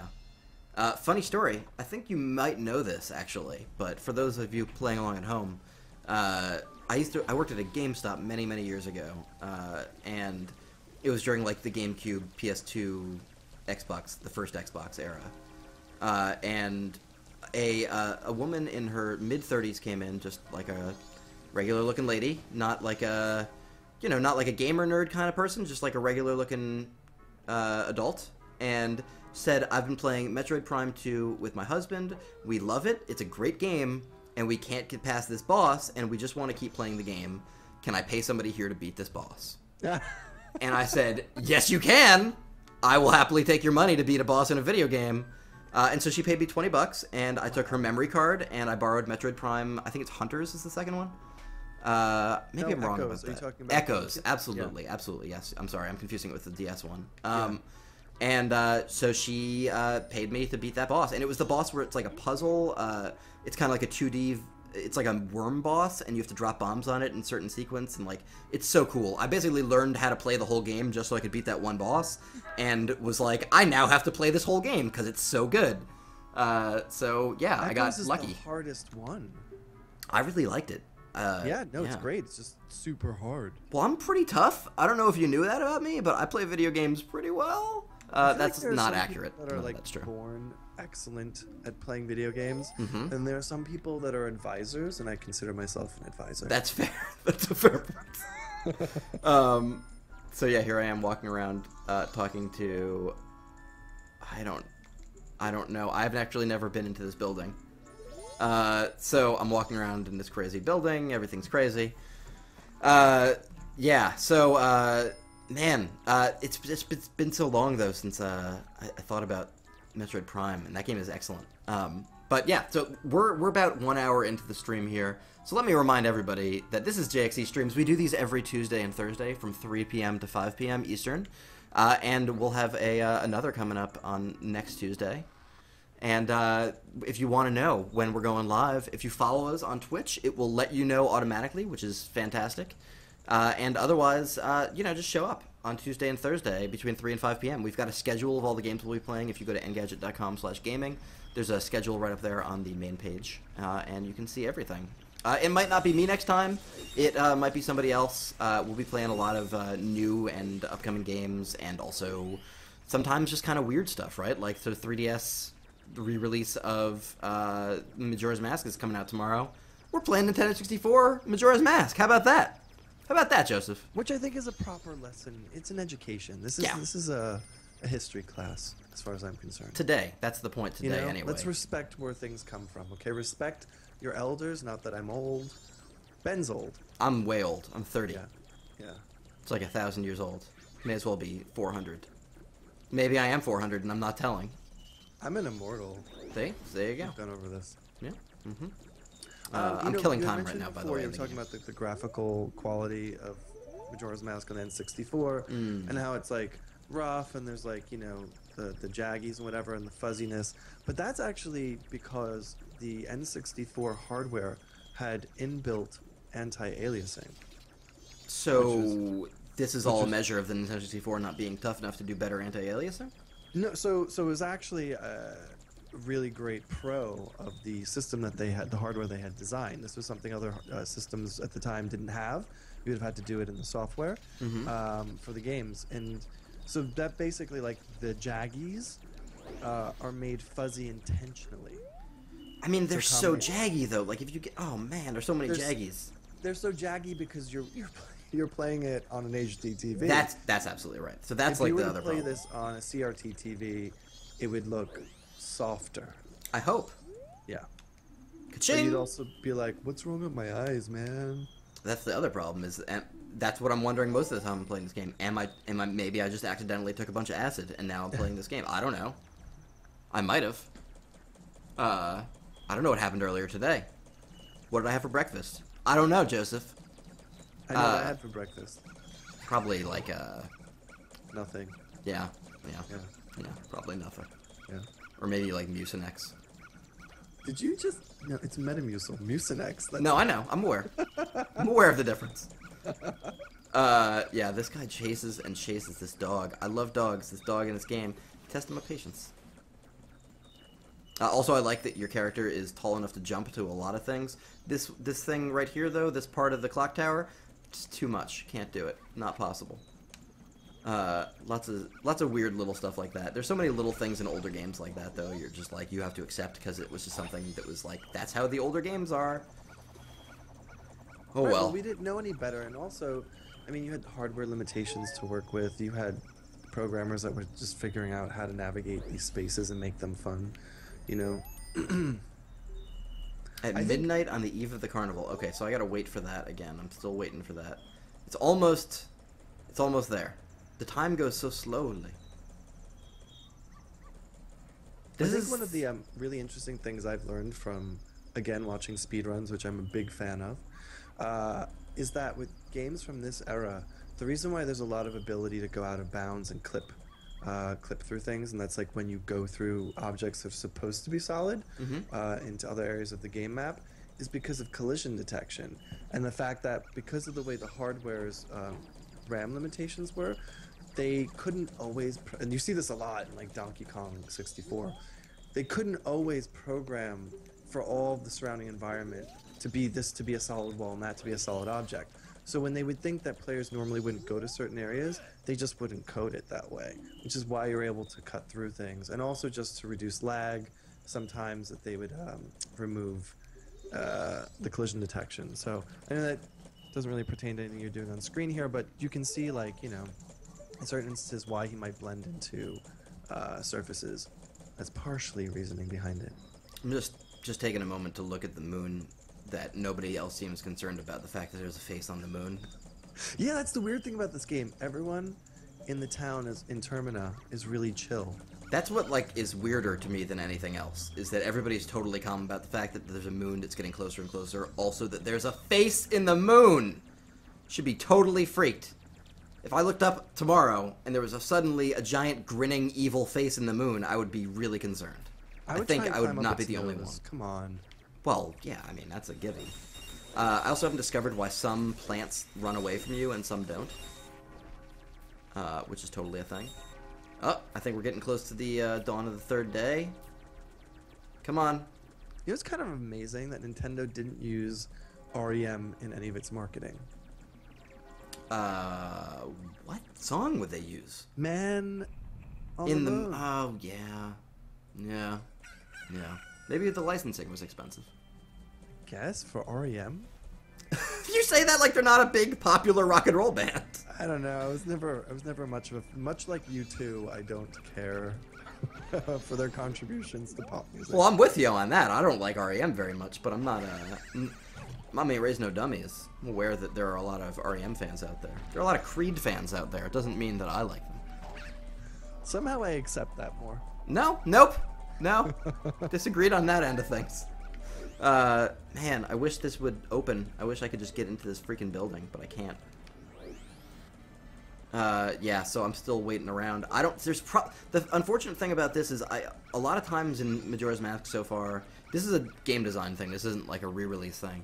There's stuff where I just feel like I'm not taking advantage of the time that I have. Like, I'm waiting around, basically, right now until I'm able to go into the clock tower, which is the next part, right? It's like the next step. But I can't do that until a certain time, so I'm just, like, running around doing this, which is dumb. I want to talk to the shopkeeper. But can't you advance the time forward a bit? So you can, but not yet. So until you get your ocarina back, you're just kind of screwed. And so I can't get my ocarina back until time runs out. Like, there's literally not, oh my god, I just met a Goron. Sorry, he just unbundled from a little ball, and it was amazing. Yeah, there's stuff that you can do to change the time. You're absolutely right. Also, big good point in chat that it's the end of the world as we know it would have been a smarter choice from REM. Oh, yes. Very smart point. Song. Very smart point. But yeah, there's just so much stuff, though, that I feel like I'm not taking care of at any given point right now because I'm just waiting around for certain things to happen. And that, I feel like that with each, I don't know how else to put it. Like, when you have the ability to rewind time, essentially what you're doing is you're, like, starting over, you're starting the clock anew, but you want to, like, maximize that time as much as possible before you restart time again, you know? So, like, every time you restart time, you feel like it's a new playthrough of, like, your 3-day run, and you want to, like, maximize what you're doing in that 3 days as much as possible, but it's really hard if you don't have any idea what you're supposed to be doing. So, yeah, that's kind of where I'm at. Also, this Goron looks like the lead singer of Smash Mouth.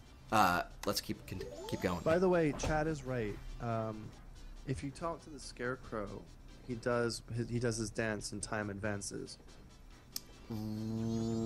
I can go talk to him. You're absolutely right. I can advance time right now. So let me go do that. But I can learn a song from the Scarecrow as well, so I can slow down the flow of time, and that's more meaningful. That's like more useful. On that tip, there's something I just learned about recently that I didn't know about back in the when the game first came out, and apparently a lot of people didn't know it. That I forget which song it is, but if you play one of the songs backwards, time actually moves at like half the rate. That's what I was saying. It's the Song of Time. So when you learn the Song of Time and you play it backwards, it slows the rate of time by half or something like that. There you go. And it is useful. It's totally useful. Time is still like moving more quickly than you'd like at any given point. Don't get me wrong, but yeah, it is useful for sure. And I think the Scarecrow actually is the one who tells you that. But let's go dance with the Scarecrow first, and he will advance time. Also, the dance moves that he does, like when he plays music, when the mask seller guy plays music, like they're incredibly weird. There's nothing normal about any of that. Like the song they play, everything feels like, again, like you're on drugs. And yeah, like drugs are really, really illegal in Japan, so I don't think it was that. Incredibly illegal. Right, like they're not like there's no casual drug market in Japan really. So like I don't think it was that people were just tripping out all the time. Unless, you know, Miyamoto has access to something I don't know about. He's a pretty powerful guy though, so. I think he takes Soma. There you go, see? Isn't that from Brave New World? Yeah. Yeah, okay. It's like the one drug I wish they actually made. What? I mean, isn't that basically just like lithium or any antidepressant? I know, it just sounded so much nicer. It did. Well, it's because it's part of like a, you know, totalitarian regime that's drugging its people. Yeah. Any Aldous Huxley fans in the crowd, what up? Yes, there are. Sorry, couldn't help that. So yes, let's dance until midnight, you freaking creep. God, he's such a creep. His dance is so creepy. And he says, like, forget the time. Everything about it is like something from Requiem for a Dream. It doesn't feel like something normal. Hey, baby. Man, the dialogue in this. Right? And yes, Katamari is also insane, but that's mostly because Keita Takahashi is insane. He's a crazy dude. He is the developer of Katamari, also the developer of, oh god, what was that amazing game for PSN? Doesn't he work with Robin Henneke on something? He does. He works. They started making Phenomena. Right? They're working on a new game for PS4. Gosh, what was the name of the other game that he made that was super weird? It was just like an experience game. It was a PSN game for PS3. Somebody in chat will help me out, I'm sure. But it's super, super weird. It's like a game where you start on one planet and, oh god, it's so weird. I cannot for the life of me remember the name of it. It was like $5. Yeah, I want to learn it. Listening up. If you play that mysterious song backwards, you can slow the passage of time. If you play each note twice in a row, you can move forward a half day forward through time. Yes, that is pretty interesting. So, how do you feel about Nintendo re-releasing these games on the 3DS in remastered versions? I mean, so when this game came out in 2000. Ocarina of Time came out in what, 98? Yeah. It's 2015. We're just old. Like, good that they are re-releasing these because hopefully a bunch of people who never got to play them. I mean, you know, somebody who was born in 2000, they didn't play this game, right? Like somebody who was born in 1995 didn't play this game, right? So, yeah, I mean, I was born in 84, so it's kind of different in that respect. Yeah, I mean, I associate these games with my childhood, but there's a whole generation of kids who grew up with Zelda who are gonna get to experience like the classics, right? Like, I don't know, it's like re-releasing a Beatles album. Like, do that. Good. That's a good thing to do. It's I don't know. I know that there's a crowd out there who says like it's cashing in or whatever, but like it's especially with the 3DS ones, they're like thorough enough remakes that it doesn't feel like a cash in either. Like the 3DS one feels like a full good re-realization of a game. Like they really updated it to make it feel like it's something you can play now. Less. Excuse me. Excuse me. Woo! All right. Sneezes. So yeah, that makes it meaningful to me though. Like I don't know, that's enough for me to be like, okay, well that's a good thing that they did that. I'm gonna hang out here until a little bit more time passes. I think especially since they went back to the original source material and they were faithful in that they went to the artist's original designs and sketches, and so actually what you wind up in these 3D remakes is what they had wanted to make but couldn't because of the hardware limitations of the time. Yeah. And I think in fact, I don't want to be held to this because I can't remember if it's specific to this or the HD remake of Wind Waker, but I know that they intentionally kept in a lot of the glitches. Yeah, I mean, I think that's the kind of thing. There's a whole conversation to be had about how you do remasters, right? Like when you do something like Street Fighter 2, for instance, like when Ultra whatever Remix came out on 360. That game does a lot of updating to the art style while also being very careful to keep the game as true to its original form as possible. And something like that, it's really important because it's a fighting game. So like you really want to nail it for the fans, the people who are like the most hardcore about it, because those are the people who really care about all the little details. At the same time, essentially you want the remake to feel like your memory of the original game while also updating the game. Like that's a really weird way to say that, but it's the truth, right? Like there aren't major differences between the game that I'm playing right here, the Nintendo 64 original, and the 3DS one, but I mean there are some pretty big additions that they've made, right? The ability to save. Right, the ability to save as much, the map being on the bottom screen, the Bomber's Notebook, like there are additions to it, but there's stuff that you wouldn't be upset that they added, right? Like they're not major changes, they don't change the way the game plays. they don't affect anything like that. But they also updated the graphics too, and they updated some of the way the town is laid out, but none of it feels like tremendous differences. It all just feels like natural to where things were, right? So it's like, I think it's like you have to walk a careful line. You have to kind of like emulate what people remember about your game the most and play to those things while also like polishing some of the rough edges, but also making sure that you keep intact some of those rough edges for people who like might have loved those things. Yeah, I don't know. There's some great examples. Like I know, like Bionic Commando Rearmed, for instance, was a great remake. Like a perfect. I love the original Bionic Commando, and that remake was really excellent. And then there's examples of games where they haven't done so great with remakes. I can't actually think of any off the top of my head, but I know that they're out there. But that's because I like playing good games instead of bad ones. But yeah, no, I mean there are definitely bad remakes. I think like the XBLA re-release of Banjo-Kazooie, for instance, is supposed to be pretty not great. A lot of people are not happy about that. But like I don't know because I wasn't a huge old school Banjo-Kazooie fan, and I didn't really play the remake. I did play Nuts and Bolts. That game was pretty good. Ah, see, a lot of people don't like that. I liked it. Either. It was fun. There was like a building mechanic that was really interesting, and I don't know, it was weird. It was like kind of goofy, and it felt a little anachronistic, but it was a lot of fun. Yeah. So yeah, if anybody has any questions in chat, by the way, feel free to let us know. We're happy to answer them. Yeah, I'm just gonna keep playing Majora's Mask. I'm about to get my Ocarina back. There's a lot of stuff here that like directly continues for Ocarina of Time. Like, for instance, your Ocarina being a main part of the game. And that stuff definitely feels like... This is a sequel. Well, right. Well, it's not, though, right? It's like a spin-off continuation. Right. Because it's... I mean, so that was something I don't know that we talked about before, was the concept of this being known as Zelda Gaiden. And Gaiden literally meaning side story in Japanese. Right. And so this was really intended as like a side story. Like, it was basically like an add-on that became a full game, right? No. I mean, wasn't that the concept of it being released on disc for the DD? Was that it was like an add-on for the Ocarina of Time? No, it was going to be its own game. So Ura Zelda was the add-on. Zelda Gaiden was going to be a departure, but its own brand new game. Okay. All right. Oh, I know what I need to do here. I need to pop a balloon. I need to shoot this guy.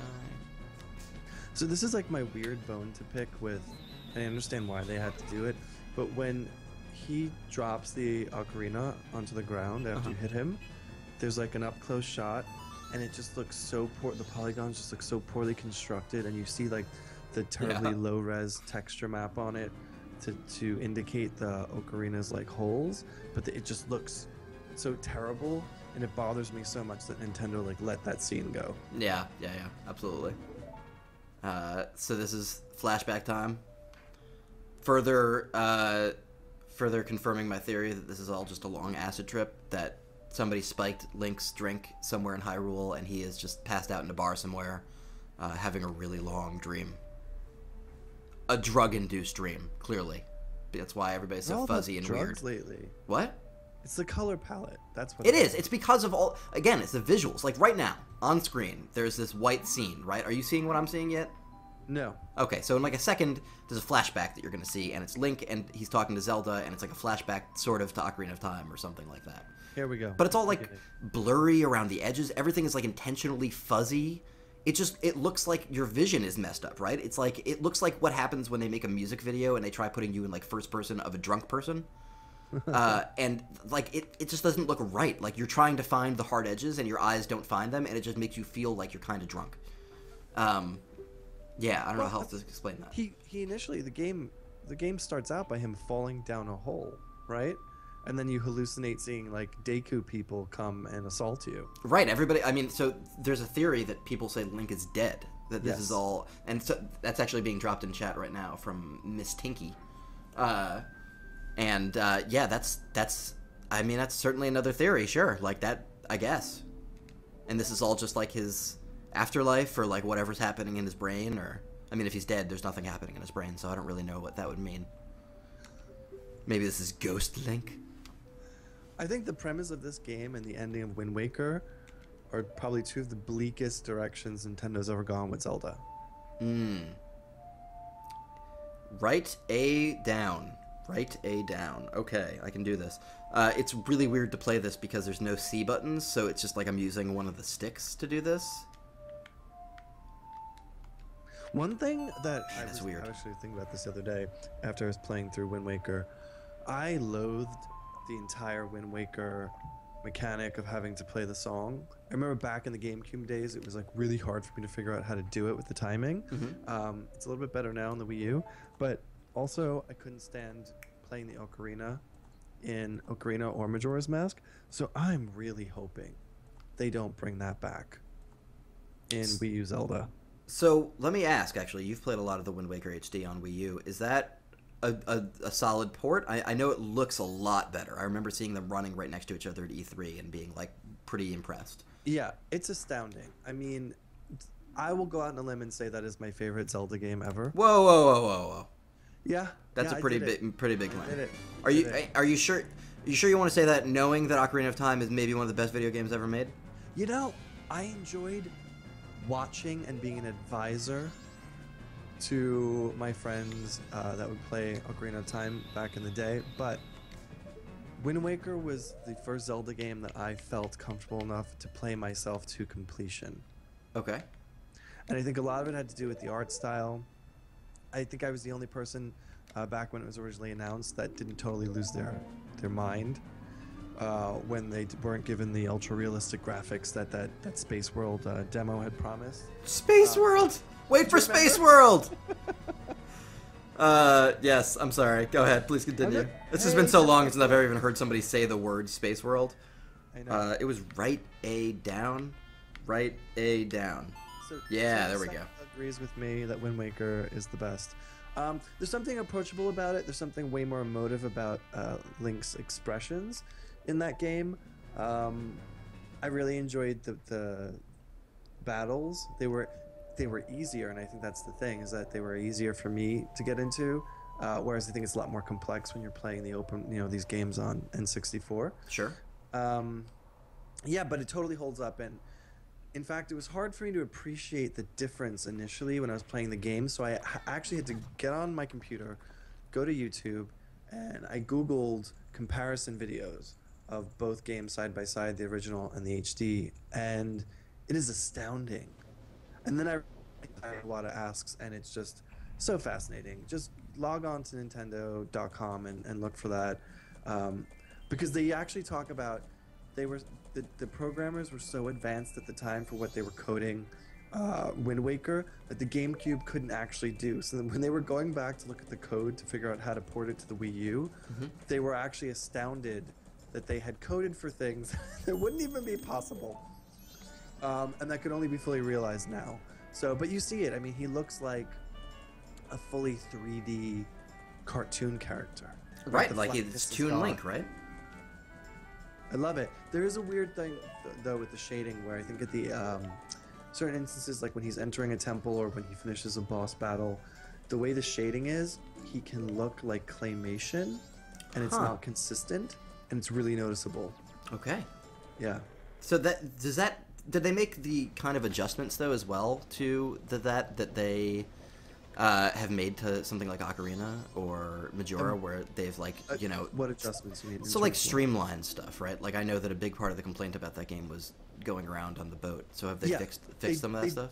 They did two major things with Wind Waker, which is they created something called the Fast Sail, or I don't know if that's the official name of it, but when you in the GameCube game wanted to navigate the ocean, you had to pull out the Wind Waker and you had to play the melody every time to change direction of the wind to get where you were going.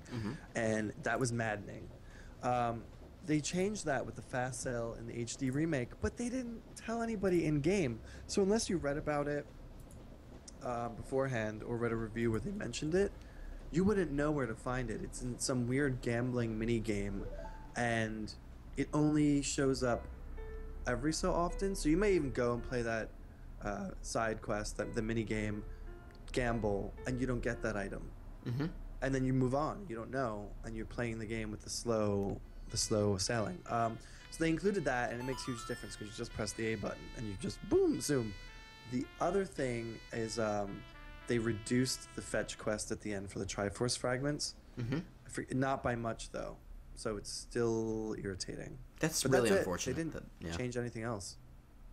So okay, I'm officially removing my. God, it's so adorable when Link's waving goodbye to the Deku thing that's shaking away. It's so adorable. So I just took off my my sweet mask finally, and I've got Link back to normal form. The mask seller is like the weirdest dude. Also, he looks like a super racist caricature of an Asian man. Oh wait. Sidebar: Tim Sepula in the chat wants to join our Skype chat here. Okay, well I could probably jump him in. I mean, we've only got so much time. We've only got about half an hour left. Let's see. Like, let me add him right now. We are paying attention to chat. I'm sorry, you guys. Yeah, I'm sorry. Absolutely. That's your responsibility, Joseph. I know, but I'm talking, and I got a lot of things to say. Let me see if I can add Tim in here. I'm watching my big old TV. It's pretty. Got Tim added. We're calling up Tim right now. Tim's right. The sound of Wind Waker is actually, I would say, the worst in the series. So Tim, hopefully your audio is good because that is going to be crucial. Yeah, making sure it should be. This is easy. There he is. Hey Tim. Hey, what's up, everybody? So hopefully everybody at home can hear you. Let us know. Let us know if you guys can hear Tim well and if he's not being drowned out by the game audio, so that we can make sure that everybody's good. But Tim Sepula of Engadget, another one of our game writers. Hey. How are you? I'm okay.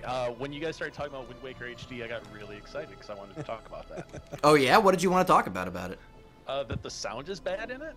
Yes. Like, the game looks beautiful, but it furthers my theory that Nintendo doesn't care about surround sound or like proper like surround period, because the subwoofer goes entirely unused and it's sad.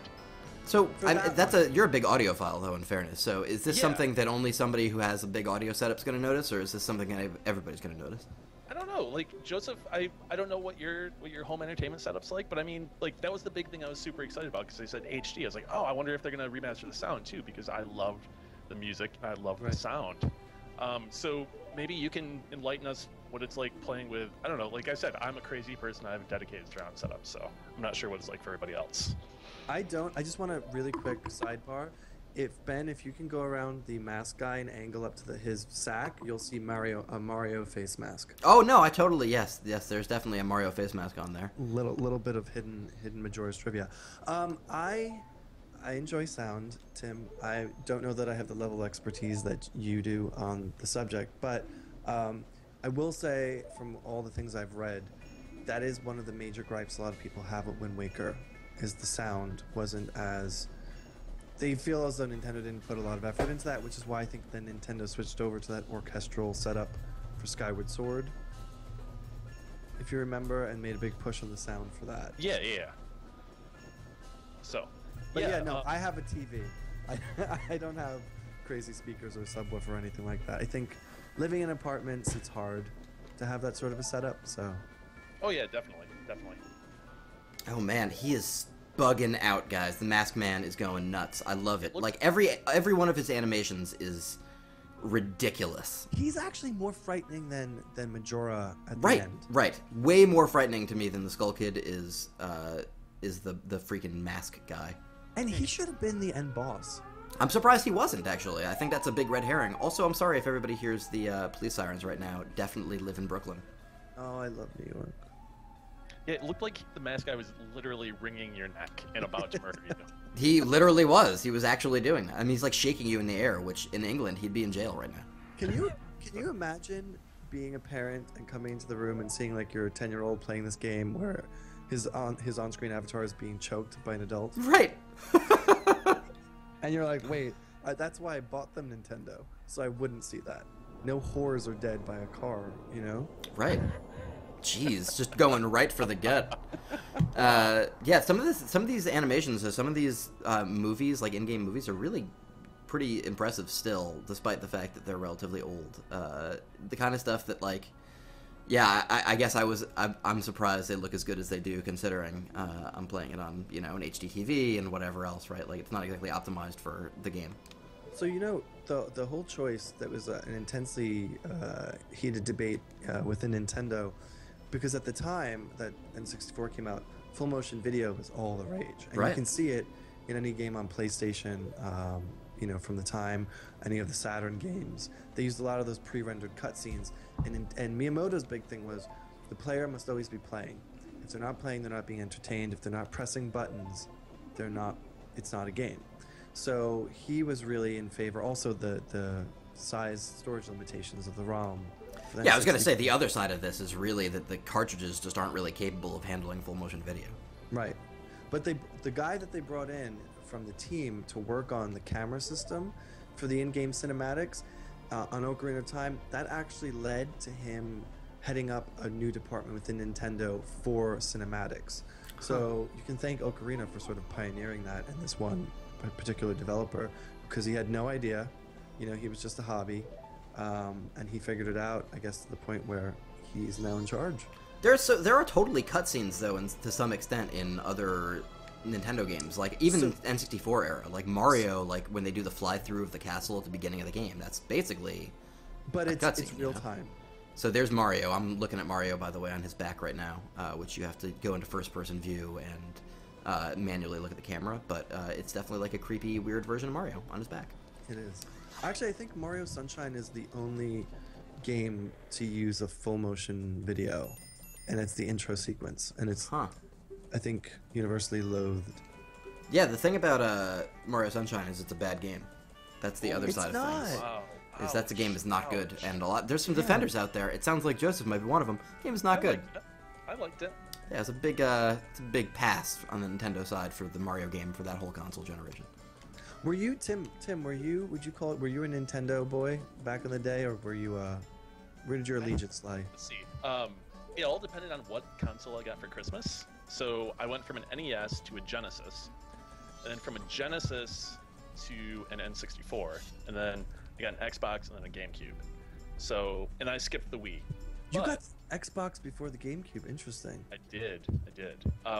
Actually, we were just talking about Mario Sunshine, but my GameCube was the Mario Sunshine bundle, which was just. Oh. So I mean, I don't know if it was Stockholm syndrome that forced me to enjoy that game or not, but I liked it. I mean, it had some camera problems, which Mario games did. Like I remember there was a 1-star challenge where it was you had to do a series of wall jumps, and then the camera was obscured, Mario was obscured because there was a waterfall in front of you, and you're on the back side of something, and it was a nightmare. The whole main conceit of the game, the water mechanics, are bad. Like, that's the problem, is that there's like a baseline thing that is wrong with the game that is not fixable. Well, did you like the challenge rooms, as much as what they were when they removed the water pack? I guess? I don't... I'm not sure what you're asking me, I'm sorry. No, there was whole like sections of the game in each level where they just stripped the water pack away from you, and it turned into a 3D platformer. Well, fantastic. Yeah. That's what the whole game should have been. Tim? No, they Cebula? did that eventually with Mario 3D World and 3D Land. Right, which are like the best games ever made for Mario. Oh my gosh, those are so good. Mario Galaxy and 3D World are like incredibly good games. Yeah. And what I was hoping for during the Sunshine era, and were not. Those You games. know, by the way, in chat, Rammsteinrig said that the only good. I don't agree that it's the only good GameCube game. I'm going to invalidate that portion of your comment. But Eternal Darkness effed my ass up so intensely. It's the only good Silicon Knights game. The only that's true. Yes. game. It's the one. There it is. It's the one You should game. Stream it. Do you own it? I do. There are so many copies of that game out there. We could totally find one. You But should no, I totally do not stream own it. 'Cause I like that how whole. Sorry. Oh, go ahead. I like how we keep bringing back. It's a recurring thing. Dennis Dyack has come up on each one of the streams so far that I've been on. Oh, let's stop that. Let's stop that right now. Yeah, let's not continue. Yeah, we don't need to keep that going. But in terms of GameCube streaming, how do we stream from GameCube? Oh, there's so a way. There is definitely a way. I just need to figure out how. We need a component to HDMI converter. Oh, actually, maybe I have a streaming box for component. I'm not sure.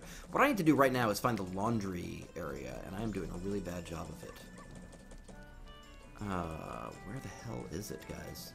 There it is. I remember where it is. Okay. So do you guys think that we're gonna look back on the Wii U era and it's going to be adored much in the way that GameCube is now? Because now pretty much everyone accepts GameCube as such a high point in Nintendo's console history, even though it was a massive dud it's hard because when Nintendo is, it's always the situation that when Nintendo is down and out, they produce some of their most innovative stuff. And so right now, in the Wii U is pretty down and out, and they've been producing a bunch of great stuff. Like, there are enough games there that I am now happy to suggest people buying a Wii U. And if anything, if you're buying a new console, like if you already have a gaming PC, you should just buy a Wii U. Like, you don't really need to get the Xbox One or PS4 if you have a PC.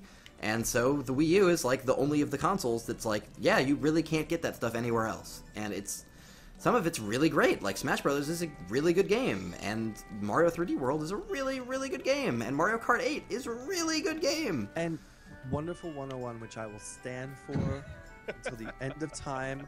I want to be, like, if they wanted to hire me to go out and evangelize for that game, I would, because I cannot believe more people don't know about it and haven't played it and don't realize just how genius it is. Yeah, that game's great, and Bayonetta 2 is really good. There's a lot. There's definitely stuff there that's like, Captain yeah, you Toad can get this. Treasure Tracker. Captain Toad Treasure Tracker is excellent. I don't think you need to buy the console for that, but it's a good game. That's and a pack-in, actually. They should have that pre-installed. man, yeah, that'd be great actually. And yeah, I don't know. I like the Wii U a lot. It's the only console I've ever like brought with me on vacation. We definitely did that when we like on holiday vacation, so that Sarah and I could like, we were playing Treasure Tracker. Actually, we were playing Captain Toad. Like, and we were just plugging the Wii U into a wall and playing it on the gamepad. And that was a delight. That's a great thing to do. You could do that in an airplane too if you want to be a crazy person, but I'm not that crazy. Or a train. Or a train. There you go. So yeah, we've got about a half an hour left here. And if you like the JXE streams we do these every Tuesday and Thursday from 3 p.m. to 5 p.m. Eastern. You can find them on our webpage on Engadget.com. If you go to Engadget.com/gaming, we've got a embedded stream actually always at the top there. That's where you can find all of our streams always, and a schedule of our streams is right next to that. And if you follow us, it'll just let you know when we're streaming, which is always nice. I like being updated by things automatically. Yeah. So hey, Ben and Tim. Hey. I got a question for you guys. Hey, Joseph and Joseph. Say this Netflix Legend of Zelda series pans out. Yeah. How whack-ass buttered face do you think the Great Fairy is gonna be? Oh my god. Honestly, they could get Christine Hendricks to play the Great Fairy, and it would totally work. Oh, see, I would go with Kristen Schaal. Oh, I don't know if that's an insult to Kristen Schaal or what. I just feel like the Great Fairy's got to be like really uncomfortable. Yeah. Okay. All right. Yeah. Then yes. Yeah. Yes. Okay. I'm with you on that argument. Yep. I feel like she's into TMI. You know what I mean? Mm-hmm. And you're like, I just need a refill, and she's like, Do you? I needed a refill last night. Oh, I was hanging out with a friend. But you know what? You know what I mean? And it just like falls apart. And Right. It's like, Yes. I want to leave. Gosh. You know, I still like complete side note about Kristen Schaal, but like we've talked about this. Like she used to host those amazing comedy things in Brooklyn. Yes, it was like I used to go see the ones in so cheap. Union Square. So it was like $8, and you'd see like 10 comedians, and it was hosted by Kristen Schaal and Kurt Brandholer, and it was like the freaking best. Such a good thing to do on like a Tuesday. Like, what are you doing anyway? Man, I miss good comedy shows. Apparently, there's a Hannibal Buress does one every Sunday that I need to start going to. But that's a total aside about comedy. I like comedy a lot. We've had great solid numbers here this whole time, by the way. So thanks for everybody watching at home. We've had well over 400 for the vast majority of the time we've been going here, and that's always good to see. So yeah, thanks for bearing with us. And really good. And I want to point out, I have been paying attention to the chat. I once at one point set up the Dolphin emulator, and I can attest that thing is butter. That thing makes your GameCube games look so astoundingly phenomenal. You almost kind of wonder why Nintendo just doesn't, outright steal the emulation and just release their games on it, because I tried it, I tweaked the settings, and I think I was playing Mario Sunshine, and I just was in awe staring at my HD TV. That's supposed to be the number one. I kind of want to set it up just so that I can play proper Smash Brothers. You should. In that, that you can play like they rebalanced it. Yes, it's called like they took Project away, M or something like that. They removed tripping. Which they okay. Look, the Wii. You're talking. Oh, I'm talking about the Wii one. No, yes. Sorry. I know what you're talking about exactly, and that is a good thing too. That's totally fine. But there's like a rebalancing of it's a rebalancing of the one on Wii actually. But Melee is the one I'm talking about. The GameCube one is the one that's wonderful. Yeah. So yeah, the Wii one is you're absolutely right. But they basically made it like Melee. They like updated it so it plays like Melee, and they took out the stupidest addition to any Smash Brothers ever in tripping. Yeah, I'm really interested to try that. Apparently there's like a whole community out there of people who play that game and are crazy about it, and I am all about finding out about that. But then I just like really like Smash Brothers, guys. So, just so everyone in chat knows and everyone listening, as far as emulation goes, it's kind of a legal gray area. If you own the game disc, there's nothing illegal about having an ISO file of that game to run on an emulator. Are you sure? Just to clear up. I thought that was actually debunked. Is it? Has it been debunked? That's I feel like it has been. I feel like I read somewhere that it might have very well been Nintendo that said you do not need backup copies of our games. I can't speak to any authority on that, but I feel like I've read somewhere that that is a false claim. I believe that is something that even if you own the thing, that there's like a gray area to it. I don't know. I think make your own. You know, I guess decide on your own, right? Like if I own a lot of Nintendo like original NES games. I don't super feel guilty if I had like an emulated copy of one of them because I own the game. Like I bought it originally. I didn't buy it used. Right. I bought the game like in 1989 or whatever. So I don't feel super bad about it. It's like ripping your music to from a CD to your hard drive. Yeah, and I think in that sense. I think the major point to make too is not to go to a file sharing site. Like if you rip the game yourself of a game you purchased, I think that's where it's okay. Yeah, Sadutaku brought that up in chat too. That exact phrasing actually. Oh, good for you. So yeah, that's definitely. I mean, I just like I'm okay with it because I feel okay about it if I've paid for something. So yeah, I don't know. Take it as you will, though. I guess it's between you and your god, so to speak. Man. So yeah. But anyway, Legend of Zelda Netflix. That's like I have a really hard time with that because I saw that news and was like, I don't think this is gonna happen. Like I'm pretty sure this is.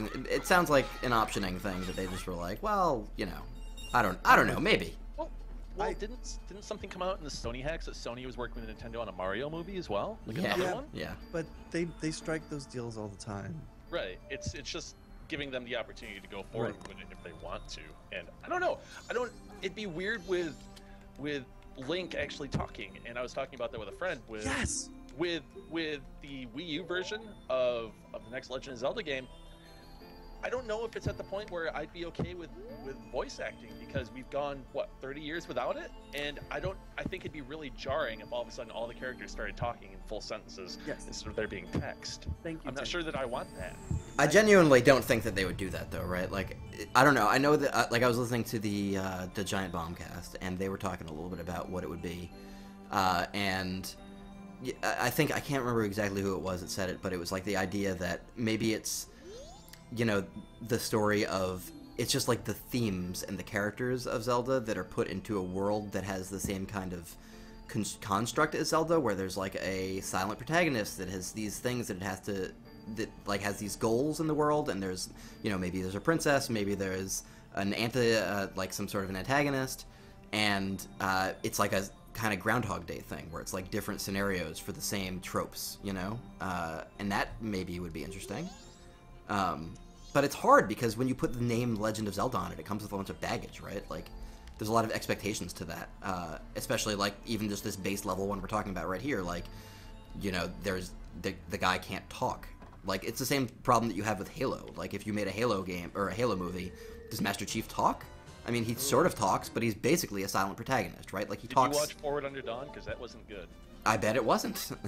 That's been the case with a lot of the Halo side stuff. But remember that Nintendo made that decision specifically for the universality of Link. They right. wanted this link between you and the game, right?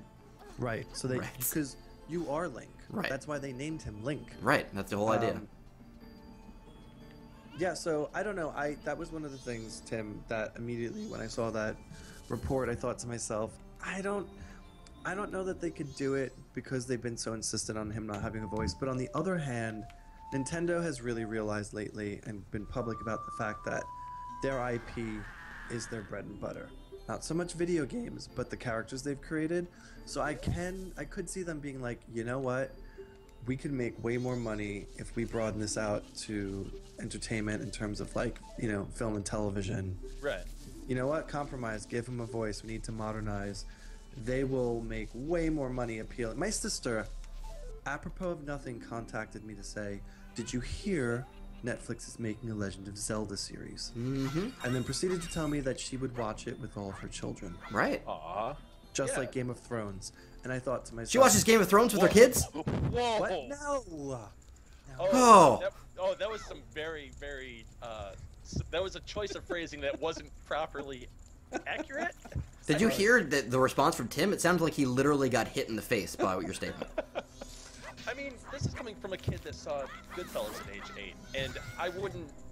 That'd be very jarring to have kids watch Game of Thrones. I mean... That's why I reacted the way I did. I'd be the sort of parent that would be like, whatever, that's life, kids. That's life. I mean, my parents also took me to see Seven when it was in theaters. What is wrong with your parents? They didn't care about the media that I consumed. Seven is a very hardcore movie. That's not like a little rough. I don't know. No, I'm I know. with you, Tim. My dad, I saw my first full frontal nudity. Well, not full, but partial nudity. I saw Lethal Weapon 2, I think it was, when I was a kid. Mm-hmm. And I remember my dad telling me to cover my little brother's cover your eyes. Yeah, cover No, your eyes. not That's my what I eyes, was my told. little brother's eyes. This didn't do is it. what... Let's go back on topic, sort of. Okay, Ben was talking about how a Zelda series might deal in tropes, right? Right. Well, that kind of deals with how we always get bad video game movies. But if you look at something like John Wick, that is basically a video game movie. If you guys have seen it, I don't know. It's very good. It's very much like Max Payne without the Max Payne license. And the final fight scene is framed like a 2D fighting game. Or you could look at something like Drive, and Drive is the best Grand Theft Auto movie that we will never get. I still haven't seen it. Drive? Yeah. It's good. It's super arty. I really like it, but I think Joseph will not like it. It's very violent. I'm just gonna put it out brief there. spurts. It's extremely violent in spurts. Yeah, yes. I don't do violence. Right. So It's not like a little violent. It goes from 0 to like 1,000 in 2 steps, and then it goes right back to 0, and you're like, that was jarring. Holy crap! Yeah, but I think tropes are the best way to deal with that instead of actually licensing. Because I mean, you look at something to be very topical and very on the nose. The new Hitman trailer came out, right? It looks okay, but I don't know that I want to see a Hitman movie as much as I like the Hitman series because it comes with baggage. Same with a Legend of Zelda or a Mario movie. I mean, we had a Mario movie with Bob Hoskins and John Leguizamo. I haven't seen it in forever. I don't know how well it aged or held up. It was bad then. Yeah. It was not like it wasn't like an anachronism thing. It was like it was just not a good movie. It's not. It's like a you yeah. should. I don't know if it's in Game Over. I think it's in Game Over. That history of Nintendo that journalist did. It's a fascinating read. They talk about the complex negotiations behind that terrible film and how it all broke down with the Hollywood talent involved and how they wound up with what they did on screen and the script. Oh, such an abortion of a concept. Bob Hoskins said it was his least favorite movie he's ever been in. I'm sure. Surprise! But could that same type of thinking, could that affect or infect a Zelda series? That's what I'm kind of curious about. Well, that's why, I think it's important, like, if Nintendo doesn't create its own internal division that's focused on adaptations with its licenses to film and television, then I think we're going to incur those same problems. But if Nintendo hires people from Hollywood, gets a specific division set up where they can really thoughtfully attack the stuff and translate it properly and make it clear to Nintendo why certain compromises need to be made, then I think it'll be successful. But if you have Miyamoto weighing in, I think you're going to tank everything. Right, like kind of what happened with Microsoft in the Blomkamp Halo movie, because Microsoft just wanted so much control and it screwed it all over. That remains a real shame because District 9 turned out really well, and the shorts that Blomkamp produced for Halo were really good. It's like Halo Nightfall or something like that? Something like that. There were like a handful of live action ones, right? And those were really great. Those were, I think, around Halo 3's release. Yeah, those were promo shots for Halo 3. Those were really, really, really good. Yeah, I was like in peak Halo fandom at the time, and they were amazingly. Yeah, those were really good, and it's a shame that he never got to make the Halo movie he wanted to make.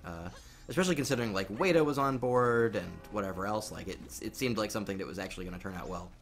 By the way, but who I don't knows? know if you guys saw the Pikmin shorts, but they're good. Oh, those were from the short film festival that in Japan last fall. Right. Where we were going to cover it. They're good. Yeah. I watched them. Like funny. There's no dialogue. They're Okay. very much like Pixar shorts. Mm-hmm. Really good. I was really surprised. Those And are there's only actually- released on the 3DS. No, on the Wii U. Yeah, Okay. the Wii U and the 3DS. You can Okay. download them. They're free, right? No. What? Oh, what? Yeah, and I'm not saying you can find them online, Man. but No. you have to pay for them. They were. I don't know if they're still up there, but they were like $2 or $3 each. Well, that's not- Mm. How long are the shorts? I want to say like 8 minutes, maybe. They're shorts, like they're Yeah. no joke shorts. Yeah. Right. Do they use any tilt shifting or cool camera stuff? I don't Like I would think imagine so. they, like it feels like tilt shifting would be a really cool camera technique to use in that because just how it works in general. But, anyways, I digress. So yeah, we're kind of rounding out the end of the stream here, though. We got another few minutes left, another 10 minutes or so. Yeah, so I just wanted to say again, thanks everybody for tuning in today, and thanks for participating in chat and sticking with us for the 2 hours. We sometimes go over, like I know the one on Tuesday went a little bit over just because I was still finishing up a dungeon in Darkest Dungeon. Also, that game is super rad. If you didn't see the stream, you can go back and see it on Engadget. We've got an embed of it if you want to check it out. And it should be up on our YouTube and everything else as well. But yeah, those games are. But that game is. Did either of you guys watch that game at all? Darkest Dungeon? I did not. I- Sorry. So rad. I tried to watch a bit of your stream, but I'd also watched a previous Twitch stream on it when you had told me about the game. Yeah. independently. So yeah. Man, it's so good. It's just like a really unique, interesting game, and it's got beautiful visuals, and it's Yeah, totally I'll different. broadcast that later tonight. It is a worthwhile game to check out, and it's in Steam Early Access right now.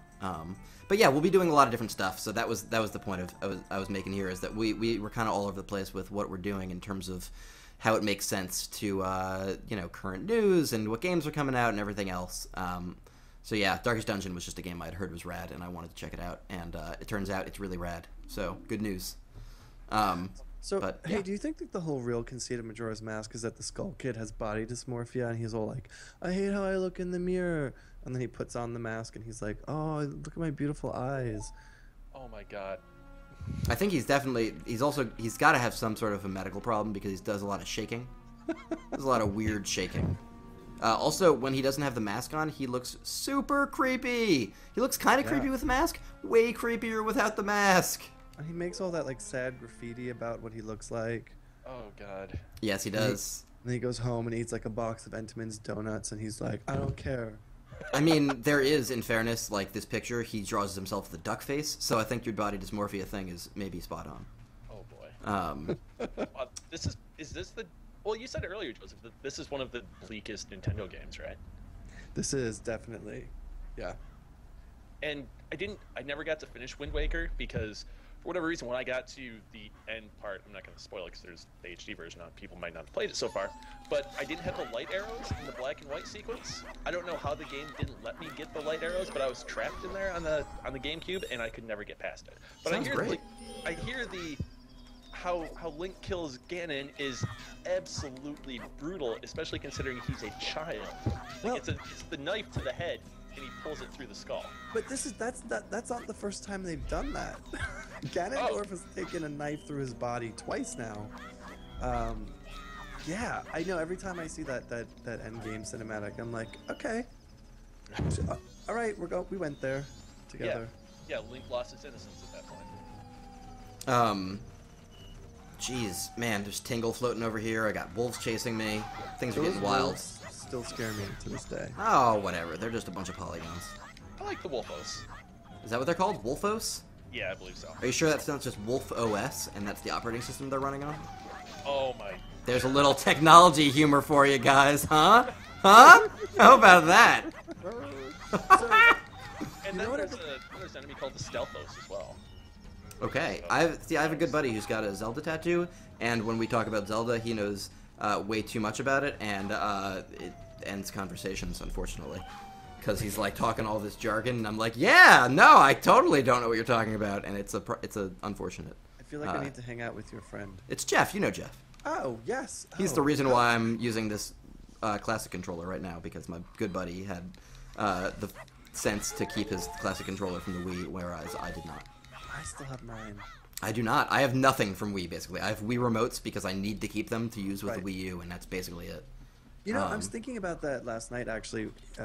Of all the video game consoles I've owned, and especially of Nintendo ones, the only one I have no nostalgia for. I have no sort of special memories of the Wii. I did stand outside of the Nintendo World store overnight in the freezing cold winter, starting I think at like 10 o'clock at night one night until 7 or 8 in the morning to get a Wii when it first came out and there were the shortages. So that's my memory.